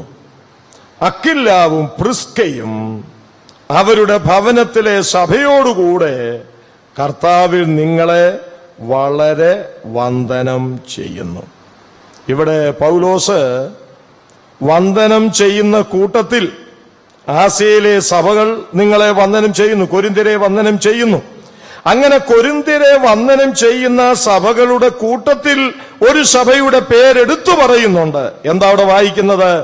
അക്കില്ലാവും പ്രിസ്കയും അവരുടെ ഭവനത്തിലെ സഭയോടുകൂടെ കർത്താവിൽ നിങ്ങളെ വന്ദനം ചെയ്യുന്നു. എന്താ ഇവിടെ കാണാൻ കഴിയുന്നത്? ഇവരുടെ വീട്ടിൽ എന്തുണ്ടായിരുന്നു? ഒരു സഭയുണ്ട്. ഇന്നും ചിലരുടെ വീട്ടിൽ എന്തുണ്ട്? എന്നെ മിണ്ടാത്ത എന്തുണ്ട്? സഭയുണ്ട്. അതെങ്ങനെ ഉണ്ടായതാ? ഹോളിൽ നിന്ന് തല്ലിപ്പിണങ്ങി കുറെ പേരെ പിടിച്ചുകൊണ്ട് പോയി തുടങ്ങിയതാ. അങ്ങനെയുള്ള വീട്ടിലെ സഭയല്ലിത്. പറഞ്ഞ മനസ്സിലായോ? അങ്ങനെയുള്ള വീട്ടിലെ സഭയല്ലിത്. ഇത് ശരിയായ വിധത്തിൽ കൂടി വരുന്ന സഭയാ, വീട്ടിലെ സഭ. അത് ആരുടെ വീട്ടിലെ?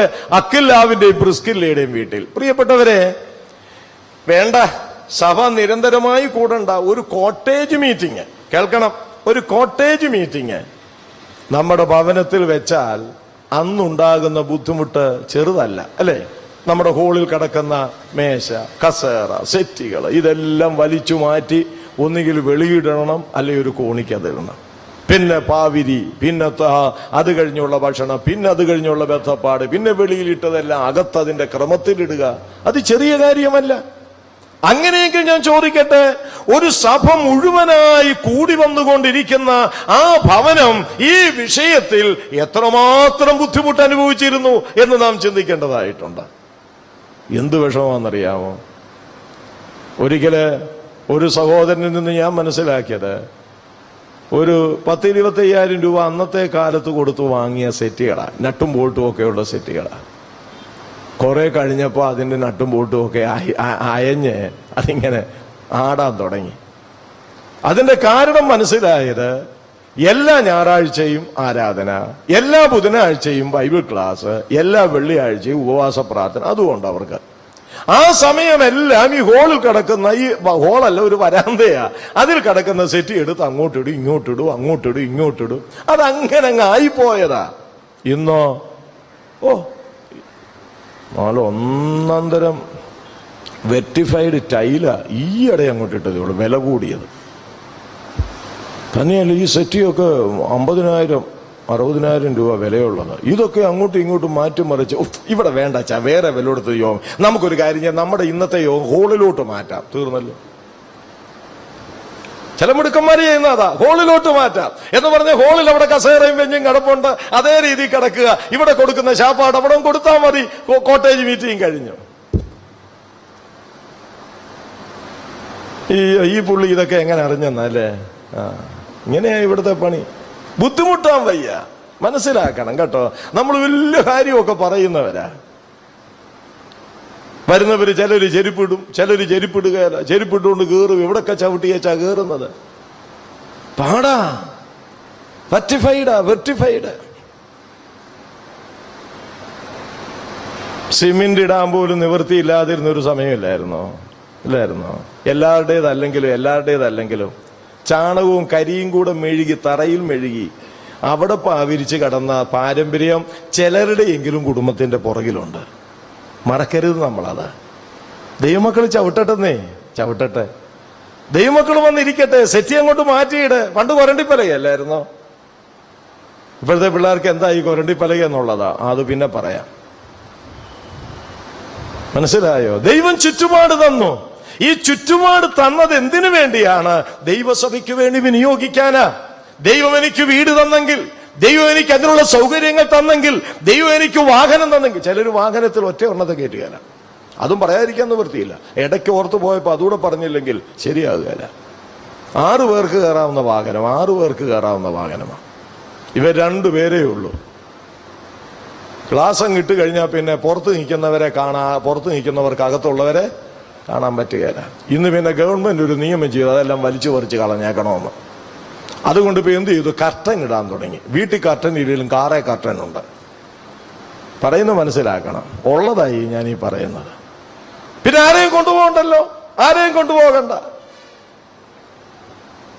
നമുക്ക് കാറ് തന്നിരിക്കുന്നത്, വാഹനം തന്നിരിക്കുന്നത്, സഹോദരങ്ങളെ നമുക്ക് വീട് തന്നിരിക്കുന്നത്, നമുക്ക് സൗകര്യം തന്നിരിക്കുന്നത് ദൈവസഭയ്ക്കും വേണ്ടിയും കൂടിയാണ് എന്നൊരു കാഴ്ചപ്പാട് നമുക്കുണ്ടാകണം. മനസ്സിലാകുന്നുണ്ടോ ഇത്?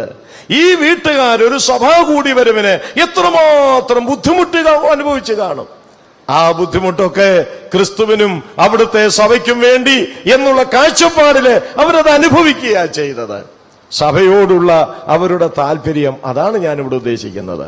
സഭയോടുള്ള അവരുടെ താല്പര്യം, സഭയോടുള്ള അവരുടെ കാഴ്ചപ്പാട്, സഭയോടുള്ള അവരുടെ ബന്ധം, സഭയെക്കുറിച്ച് അവർക്കുള്ള ദർശനം, ഇതെല്ലാം നമുക്ക് അവിടെ കാണാൻ കഴിയും. നമ്മുടെ കുടുംബജീവിതം അനുഗ്രഹമായും മാതൃകാപരമായും തുടർന്നു പോകണമെങ്കിൽ ഉണ്ടായിരിക്കേണ്ട മറ്റൊരു ക്വാളിറ്റി, ദൈവസഭയെക്കുറിച്ച് നമുക്കൊരു നല്ല കാഴ്ചപ്പാടുണ്ടായിരിക്കണം, നല്ലൊരു ദർശനമുണ്ടായിരിക്കണം. ഞാനിവിടെ ചോദിക്കട്ടെ, ഈ പുനലൂർ സഭയിൽ കൂടി വരുന്ന വിശ്വാസികൾ എല്ലാവരും അവരാണോ അതോ പുറത്തുള്ള സഭകളിൽ നിന്നും വന്നിട്ടുണ്ടോ എനിക്കറിഞ്ഞുകൂടാ. എങ്കിലും ഭൂരിപക്ഷവും പുനലൂർ സഭയിലെ വിശ്വാസികളാണ്. ഇവിടെ കൂടി വരുന്ന വിശ്വാസികളാണല്ലോ ഇവിടെ ഇരിക്കുന്നത്. നിങ്ങളിൽ എത്ര പേർക്ക് സഭയോട് സജീവമായൊരു ബന്ധമുണ്ട്? കുറ്റം പറയാൻ വളരെ എളുപ്പമാണ്. യോഗം കഴിഞ്ഞ് ഇല്ലേ, കർത്തൃമേശയൊക്കെ കഴിഞ്ഞ് വചനശുശ്രൂഷയൊക്കെ കഴിഞ്ഞ് വീട്ടിൽ ചെന്ന് തീൻമേശയുടെ ചുറ്റിലും ഇരുന്ന് ശാപ്പാടടിച്ചുകൊണ്ടിരിക്കുമ്പോൾ മക്കളും കൊച്ചുമക്കളും നമ്മളും എല്ലാം കൂടി ഇരുന്ന് കേട്ടില്ലേ ഇന്നത്തെ പ്രസംഗം? അങ്ങനെ എന്തോന്നാ ഈ പറഞ്ഞത്? ആ പുള്ളി എന്തോന്നാ ഇന്ന് കാണിച്ചത്? എത്ര കുറ്റങ്ങൾ പറയാമോ അത് മുഴുവൻ നേരത്തും. ഞാൻ ചോദിക്കട്ടെ, കുറ്റം പറയുന്ന നിങ്ങൾ ഈ സ്ഥലം സഭയ്ക്ക് വേണ്ടി എന്ത് സംഭാവന ചെയ്യുന്നു? പണത്തിന്റെ കാര്യമല്ല ഞാൻ ഈ പറയുന്നത്. ഈ സഭയ്ക്ക് നിങ്ങൾ എന്ത് സംഭാവന ചെയ്യുന്നു? ഈ സഭയ്ക്ക് വേണ്ടി നിങ്ങൾ എന്ത് ചെയ്യുന്നു? ഈ സഭയിൽ സജീവമായി പോകാൻ, നിലനിൽക്കേണ്ടതിന്, വളരേണ്ടതിന്, ആത്മീയ അന്തരീക്ഷം ഉണ്ടാകേണ്ടതിന് നിങ്ങളുടെ ഭാഗത്ത് നിന്ന് കുടുംബമായി നിങ്ങൾ എന്ത് ചെയ്യുന്നുണ്ട്? കുറ്റം പറയാൻ വളരെ എളുപ്പമാണ് അല്ലേ? ഒരു ഭവനയോഗം വെച്ചാൽ പോവുകയില്ല, ഒരു ബൈബിൾ ക്ലാസ് വെച്ചാൽ ഒട്ടും പോവുകയില്ല. സഭയായാൽ ഏറ്റവും കുറഞ്ഞത് 4 യോഗങ്ങളെങ്കിലും ഉണ്ടായിരിക്കണമെന്നാണ് ഞാൻ മനസ്സിലാക്കുന്നത്. 1 ആരാധന യോഗം, 2 ബൈബിൾ ക്ലാസ്, 3 ഭവനയോഗം, 4 പ്രാർത്ഥനാ യോഗം. ഇതിൽ സഭയായിട്ട് മിക്കവാറും എല്ലാവരും സംബന്ധിക്കുന്ന യോഗം ആരാധനാ യോഗമാണ്, അപ്പം മുറിക്കുന്ന യോഗമാണ്. പിന്നെ അത്രത്തോളം ഒരുപക്ഷെ സംബന്ധിച്ചില്ലെങ്കിലും ഒട്ടും കുറയാതെ സംബന്ധിക്കുന്ന മറ്റൊരു യോഗമാണ് കോട്ടേജ് മീറ്റിംഗ്, ഭവനയോഗം. കാപ്പ് കുടിക്കാനാണെന്നൊന്നും ഞാൻ പറയുകയില്ല, പക്ഷെ അതിനാണ് ആരാധന യോഗം കഴിഞ്ഞാൽ പിന്നെ കൂടുതലും ആൾക്കാർ വരുന്നത്. പിന്നെ അത്രയും വരാതിരിക്കുന്ന വേറൊരു യോഗമാണ് ബൈബിൾ ക്ലാസ്. ഒട്ടും വരാതിരിക്കുന്ന യോഗമാണ് പ്രാർത്ഥനാ യോഗം. അത് കർത്താവ് പറഞ്ഞ അംഗസംഖ്യ മാത്രമേ കാണത്തുള്ളൂ, 2 or 3 പേർ. പറഞ്ഞത് മനസ്സിലായോ? എന്റെ പൊന്നു സഹോദര സഹോദരി, പ്രസംഗിക്കാൻ നിങ്ങൾക്കറിഞ്ഞുകൂടായിരിക്കും, കേൾക്കുക. പരസ്യമായി പ്രാർത്ഥിക്കാൻ നിങ്ങൾക്കറിഞ്ഞുകൂടായിരിക്കും, ഒരു പാട്ട് ലീഡ് ചെയ്യാൻ നിങ്ങൾക്കറിഞ്ഞുകൂടായിരിക്കും. യെസ്, ഇതൊന്നും നിങ്ങൾ അറിയണ്ട, സമ്മതിക്കുന്നു, ദൈവം അതറിയുന്നു. പക്ഷേ കുടുംബമായി എല്ലാ യോഗങ്ങളിലും കടന്നു ചെല്ലുവാനും ആ സഭയുടെ എല്ലാ ആവശ്യങ്ങളിലും ബന്ധപ്പെടാനും നിങ്ങൾക്ക് എത്രമാത്രം സാധിക്കുന്നുണ്ട്? കുറ്റം പറയുകയല്ലാതെ ഇത് സാധിക്കുന്നുണ്ടോ? സാധിക്കുന്നുണ്ടോ? മൂപ്പന്മാരെ കുറ്റം പറയാൻ, ഉപദേശിമാരെ കുറ്റം പറയാൻ, പ്രസംഗിച്ചവരെ കുറ്റം പറയാൻ, പാട്ടെടുത്തവരെ കുറ്റം പറയാൻ, പ്രാർത്ഥിച്ചവരെ കുറ്റം പറയാൻ ഒക്കെ വളരെ എളുപ്പമാണ്. പക്ഷേ ഈ സ്ഥലം സഭയുടെ സജീവമായ പോക്കിന് നിങ്ങൾ എന്ത് ചെയ്യുന്നു? പണ്ട് വി.ടി. മത്തായിച്ചാന് ഇങ്ങനെ പറഞ്ഞ് ഞാൻ കേട്ടിട്ടുണ്ട് നേരിട്ട്. ഇന്ന് പല സഭകളിലെയും വിശ്വാസികൾക്ക് 5 ഓണം മതിയെന്നാണ് അങ്ങേര് പറയും. 5 ഓണം: വന്നോണം, ഇരുന്നോണം, തിന്നോണം, കേട്ടോണം, പൊയ്ക്കോണം. അങ്ങനെ 5 ഓണം. എന്നാൽ ആ സ്ഥലം സഭയിലെ ആവശ്യം, ആ സ്ഥലം സഭയിലെ പ്രശ്നം, ചില സഹോദരന്മാരോട് പറയും, ബ്രദറെ ഇന്ന് നമുക്ക് 2-3 ദിവസത്തെ സ്പെഷ്യൽ മീറ്റിംഗ് ഉണ്ടല്ലോ, ബ്രദർ വരുന്നില്ലേ? മറുപടി, ബ്രദറെ വരണമെന്ന് വലിയ താല്പര്യമാണ്, പക്ഷെ എന്ത് ചെയ്യാനാ, വളരെ ബിസി ആയിപ്പോയി. ഒരു കാര്യം ചെയ്യേ, നിങ്ങൾ എല്ലാവരും കൂടെ. പുള്ളി നല്ല മനുഷ്യൻ, എല്ലാവർക്കും കൊടുക്കുക പുള്ളി, നിങ്ങൾ എല്ലാവരും. ബ്രദറെ ഇന്ന് നമുക്കൊരു പ്രാർത്ഥനാ യോഗമുണ്ടല്ലോ, വരണമല്ലോ. എന്റെ ബ്രദറെ അതെനിക്ക് വലിയ ഇഷ്ടമാണ്, വരണമെന്നും കൊണ്ട് ഞാൻ ഇരുന്നതാ, ബിസി ആയിപ്പോയി. ഒരു കാര്യം ചെയ്യേ, നിങ്ങളെല്ലാവരും കൂടെ കൂടിയാട്ടെ. പിള്ളേരുടെ നല്ല മനസ്സാ, എല്ലാവർക്കും കൊടുക്കുക, നിങ്ങളെല്ലാവരും കൂടെ. കയ്യില് 1 കോടി രൂപയുണ്ട്. ഒരു ഞായറാഴ്ച ഇങ്ങോട്ട് വന്നിട്ട് സാക്ഷ്യം പറഞ്ഞു, സഹോദരന്മാരെ എൻ്റെ കയ്യിൽ 1 കോടി രൂപയുണ്ട്, എന്ത് ചെയ്യണമെന്ന് എനിക്കറിഞ്ഞുകൂടാ. ഒരു കാര്യം ചെയ്യേ, നിങ്ങളെല്ലാവരും കൂടെ അതങ്ങ് വീതിച്ചെടുക്കുക. പറയുമോ? യോഗ കാര്യങ്ങളൊക്കെ വീതിച്ചു കൊടുക്കുക. നിങ്ങളെല്ലാവരും കൂടെ. നിങ്ങളെല്ലാവരും കൂടെ ബൈബിൾ ക്ലാസ് നടത്തുക, നിങ്ങളെല്ലാവരും കൂടെ കൺവെൻഷൻ നടത്തുക, നിങ്ങളെല്ലാവരും കൂടെ പരസ്യയോഗം നടത്തുക, നിങ്ങളെല്ലാവരും കൂടെ പ്രാർത്ഥനയ്ക്ക് കൂടെ. എനിക്ക് നേരമില്ല. ഈ സ്ഥിതിക്ക് മാറ്റമുണ്ടാകണം. കുറ്റം പറച്ചിൽ നിർത്ത്, ആക്ഷേപിക്കുന്നത് നിർത്ത്, സഭയെ അവഗണിക്കുന്നത് നിർത്ത്, ഒരു കാഴ്ചക്കാരായി വന്നിരിക്കുന്നത് അതങ്ങ് നിർത്ത്, കേവലം ഒരു നോക്കുകുത്തികളായി സഭയിൽ പോകുന്ന പോക്ക് ഇന്നിവിടെ നിർത്ത്. നിങ്ങളുടെ കുടുംബജീവിതം അനുഗ്രഹിക്കപ്പെടണമെന്ന് വരികിൽ ക്രിസ്തുവിന്റെ സഭയുമായി സജീവമായ ഒരു ബന്ധം ഓരോ കുടുംബങ്ങൾക്കും ഉണ്ടാകണം. ദൈവം വിശേഷാൽ സഹായിക്കട്ടെ. ഏറ്റവും ഒടുവിലായി എന്റെ വാക്കുകൾ അവസാനിപ്പിക്കുന്നതിന് മുൻപ് ഒരു കാര്യം കൂടെ ഞാൻ ഓർപ്പിച്ചുകൊള്ളട്ടെ. ഇവരെ കുറിച്ച് പറയുന്ന മറ്റൊരു കാര്യം, റോമാലേഖനം 16-ാം അധ്യായം 13-ാമത്തെ വാക്യം കൂടെ നമുക്കൊന്ന് വായിക്കാം. റോമാലേഖനം 16-ാം അധ്യായം അതിന്റെ 13-ാമത്തെ വാക്യം. അവിടെ എഴുതിയിരിക്കുന്നത്, അതിന്റെ 3-ാമത്തെ വാക്യം, 13 അല്ല 3. ക്രിസ്തുവേശുവിൽ എന്റെ കൂട്ടുവേലക്കാരായ പ്രിസ്കയെയും അക്വിലാവിനെയും വന്ദനം ചെയ്യുവീൻ. അവർ എന്റെ പ്രാണനു വേണ്ടി തങ്ങളുടെ കഴുത്തു വെച്ചു കൊടുത്തവരാകുന്നു എന്ന് പറഞ്ഞിരിക്കുകയാണ്. അക്വിലാവിനെയും പ്രിസ്കില്ലയെയും സംബന്ധിച്ച് അപ്പോസ്തലനായ പൗലോസ് എടുത്തു പറയുന്ന മറ്റൊരു കാര്യം, പൗലോസിന്റെ പ്രാണനു വേണ്ടി ഇവർ തങ്ങളുടെ കഴുത്തു വെച്ചു കൊടുത്തവരായിരുന്നു എന്ന് പറഞ്ഞാൽ അതിന്റെ അർത്ഥം എന്താണ്? പൗലോസിന് വേണ്ടി ജീവൻ ത്യജിക്കാൻ പോലും ഇവർക്ക് മടിയില്ലായിരുന്നു. മനസ്സിലായോ? എത്ര ഉന്നതമായൊരു കാഴ്ചപ്പാടാ! പൗലോസിന് വേണ്ടി ജീവൻ വെച്ചു കൊടുക്കുവാനും ഇവർക്ക് മടിയില്ലായിരുന്നു. നമ്മുടെ കർത്താവായ യേശു യോഹന്നാന്റെ സുവിശേഷത്തിൽ ഇങ്ങനെ പറഞ്ഞിട്ടുണ്ടല്ലോ, സ്നേഹിതർക്കു വേണ്ടി ജീവൻ വെച്ചു കൊടുക്കുന്നതിനേക്കാൾ അപ്പുറമായൊരു സ്നേഹം ഇല്ല. അപ്പൊ സ്നേഹത്തിന്റെ പാരമ്യമാണ് ജീവൻ മറ്റുള്ളവർക്ക് വെച്ചു കൊടുക്കുന്നത്. സ്നേഹത്തിന്റെ പാരമ്യമാണ്. അപ്പൊ ചുരുക്കത്തിൽ ദൈവ സ്നേഹത്തിന്റെ പ്രതീകങ്ങളായിരുന്നു അക്വിലാവും പ്രിസ്കില്ലയും. സ്നേഹം കൊടുക്കുന്നതാ. നമ്മുടെ കർത്താവ് നമ്മെ സ്നേഹിച്ചു എന്ന് വെളിപ്പെടുത്തിയത് കൊടുത്തുകൊണ്ട. എന്താ? യോഹന്നാന്റെ 1-ാം ലേഖനം 3-ാം അധ്യായം 16-ാം വാക്യത്തിൽ, അവൻ തന്റെ ജീവനെ നമുക്ക് വേണ്ടി വെച്ചുകൊടുത്തതിനാൽ സ്നേഹമെന്ത് എന്ന് നാം അറിഞ്ഞിരിക്കുന്നു.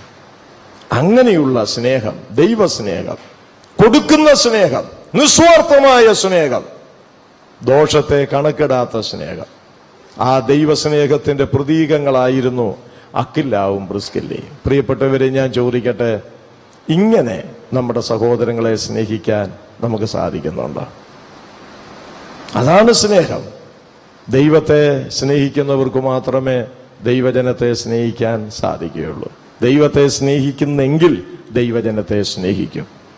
ഞാൻ എൻ്റെ വാക്കിവിടെ അവസാനിപ്പിക്കുക. അതുകൊണ്ട് അക്കില്ലാവിനെ കുറിച്ചും പ്രിസ്കില്ലയെ സംബന്ധിച്ചും അവരുടെ കുടുംബജീവിതത്തെ സംബന്ധിച്ചും 6 ഭാഗങ്ങളിലായി രേഖപ്പെടുത്തിയിരിക്കുന്ന ഈ വേദഭാഗത്ത് നിന്ന് ഒരു കുടുംബജീവിതത്തിൻ്റെ ആരോഗ്യം, അതിൻ്റെ സന്തുഷ്ടി, അതിൻ്റെ അനുഗ്രഹം ഏതൊക്കെ വിധത്തിൽ നമുക്ക് കൊണ്ടുവരാം എന്നുള്ളതിന് ഉദാത്തമായ മാതൃകയാണ് അക്കില്ലാവിൻ്റെയും പ്രിസ്കില്ലയുടെയും ഈ കുടുംബജീവിതം. പ്രിയപ്പെട്ടവരെ, ഈ വചനത്തിൻ്റെ വെളിച്ചത്തിൽ നമ്മുടെ പരാജയം എവിടെയാണ്, നമ്മുടെ കുറവുകൾ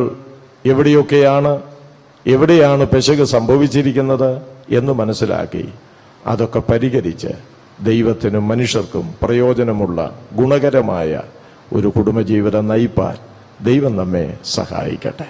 നാം കേട്ട വചനങ്ങൾ വീണ്ടും അത് ആവർത്തിക്കുക, അത് ധ്യാനിക്കുക, ചിന്തിക്കുക, പഠിക്കുക, കർത്താവിനോട് പ്രാർത്ഥിക്കുക. കർത്താവെ, ഇതുപോലൊരു കുടുംബത്തെ ഞങ്ങൾക്ക് തരണം, ഇതുപോലൊരു കുടുംബജീവിതം നയിപ്പാൻ എനിക്ക് കൃപ നൽകണം. അതിന് ഭാര്യ മനസ്സുള്ളവളായിരിക്കണം, ഭർത്താവ് മനസ്സുള്ളവനായിരിക്കണം, മക്കൾ മനസ്സുള്ളവരായിരിക്കണം. അങ്ങനെ മനഃപൂർവമായി എല്ലാവരും മനസ്സ് വെച്ചെങ്കിൽ മാത്രമേ അങ്ങനെ ഒരു കുടുംബജീവിതം നയിപ്പാൻ കഴിയുകയുള്ളൂ. നമ്മെ സഹായിപ്പാൻ ദൈവത്തിന്റെ പരിശുദ്ധാത്മാവുണ്ട്, നമ്മെ സഹായിപ്പാൻ ദൈവകൃപയുണ്ട്. പരിശുദ്ധാത്മാവിന് വിധേയപ്പെട്ടും ദൈവകൃപയ്ക്ക് കീഴ്പ്പെട്ടും നാം മുൻപോട്ട് പോകുമ്പോൾ ഈ ദമ്പതികൾ നമുക്ക് മാതൃകയായി കാണിച്ചു തന്ന കുടുംബജീവിതം നമ്മുടെ ജീവിതത്തിലും പ്രാവർത്തികമാക്കി മുൻപോട്ട് ജീവിപ്പാൻ കഴിയും. കർത്താവ് നമ്മെ സഹായിക്കട്ടെ.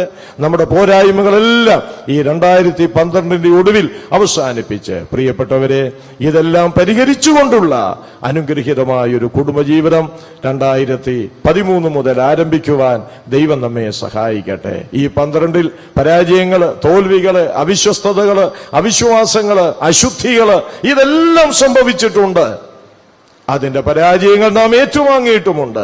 ഇനി പരസ്പരം കുറ്റാരോപണം നടത്താതെ ദൈവത്തിന്റെ വചനത്തിലേക്ക് മടങ്ങി വന്ന് ഒരു ശുദ്ധീകരണം പ്രാപിച്ച് 2013 ദിനങ്ങൾ കർത്താവെ അവിടുന്ന് എനിക്ക് തരുമ്പോൾ ഈ അക്കില്ലാവ് പ്രിസ്കില്ല ദമ്പതിമാരുടെ കുടുംബജീവിതത്തിന്റെ മാതൃക ഞാനും പിൻപറ്റിക്കൊണ്ട് എന്റെ കുടുംബജീവിതത്തിൽ ഞാൻ ചെയ്യേണ്ട ഉത്തരവാദിത്തങ്ങൾ മറ്റുള്ളവരെ പഴിചാരാതെ വിശ്വസ്തമായി ചെയ്ത് വലിയ വിജയത്തിലേക്ക് എന്റെ കുടുംബത്തെ കൊണ്ടുപോകാൻ എന്നെ സഹായിക്കണമേ എന്ന് ദൈവത്തോട് പ്രാർത്ഥിക്കുക. എങ്കിൽ വിജയം നമ്മുടേതാണ്. കർത്താവ് നമ്മെ സഹായിക്കാനുണ്ട്. ദൈവനാമം ഇന്നും എന്നേക്കും വാഴ്ത്തപ്പെടുമാറാകട്ടെ.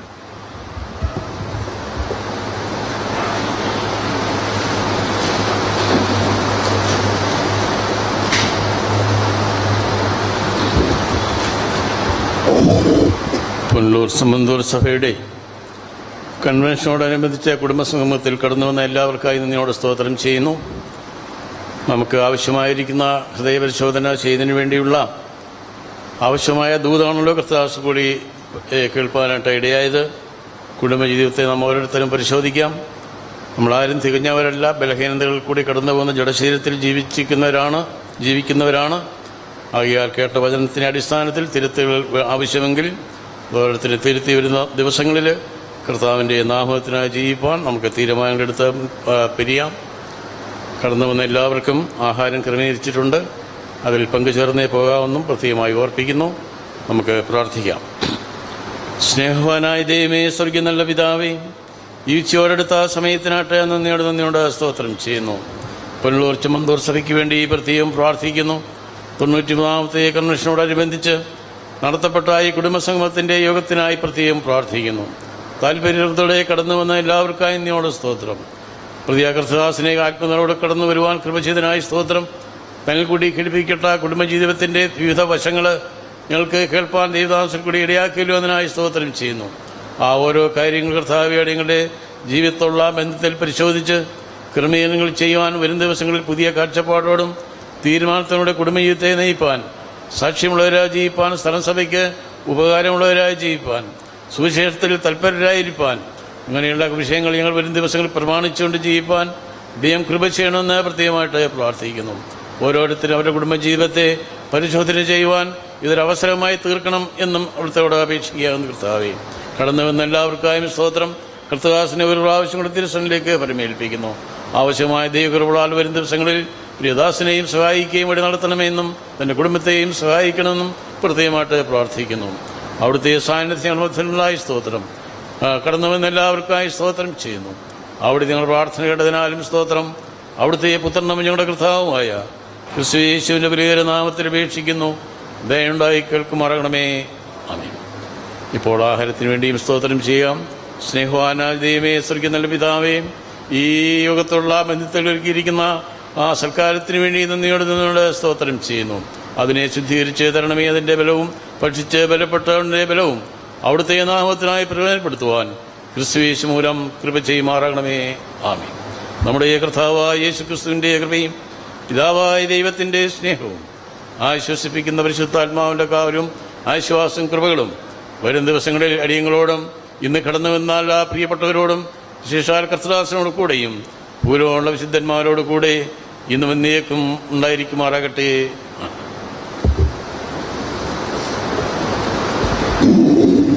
ആഹാരത്തിൻ്റെ ക്രമീകരണത്തെക്കുറിച്ചൊരു വാക്ക് ശ്രദ്ധിക്കണം. ഇവിടെ സൈഡിലാണ്, വെളിയിലായിട്ടാണ് ആഹാരം ക്രമീകരിച്ചിരിക്കുന്നത്. സഹോദരന്മാരുടെ എണ്ണം കുറവായതുകൊണ്ട് ആദ്യം സഹോദരന്മാർക്ക് പോയി ആഹാരം അവിടെ നിന്ന് നമ്മുടെ സഹോദരന്മാരിൽ നിന്ന് വാങ്ങാവുന്നതാണ്. അവർ തീർന്നതിന് ശേഷം സഹോദരിമാർക്ക് പിന്നെ പോകാവുന്നതാണ്. ഒരു കാര്യം ശ്രദ്ധിക്കാനുള്ളത്, ഇന്ന് വൈകിട്ട് ഇവിടെ വെച്ച് മീറ്റിംഗ് നടക്കുന്നതുകൊണ്ട് ഈ ഹോളിനുള്ളിൽ ആഹാരം കഴിവതും കൊണ്ടുവരാതിരിക്കുക. വെളിയിൽ ചെയറെടുത്തിട്ട് കഴിക്കാനുള്ള എല്ലാ സൗകര്യമുണ്ട്, നല്ല തണലുണ്ട്. ആഹാരം അല്പം പോലും ഈ ഹോളിൽ വീഴാതെ സൂക്ഷിക്കണമെന്ന് അപേക്ഷിക്കുന്നു.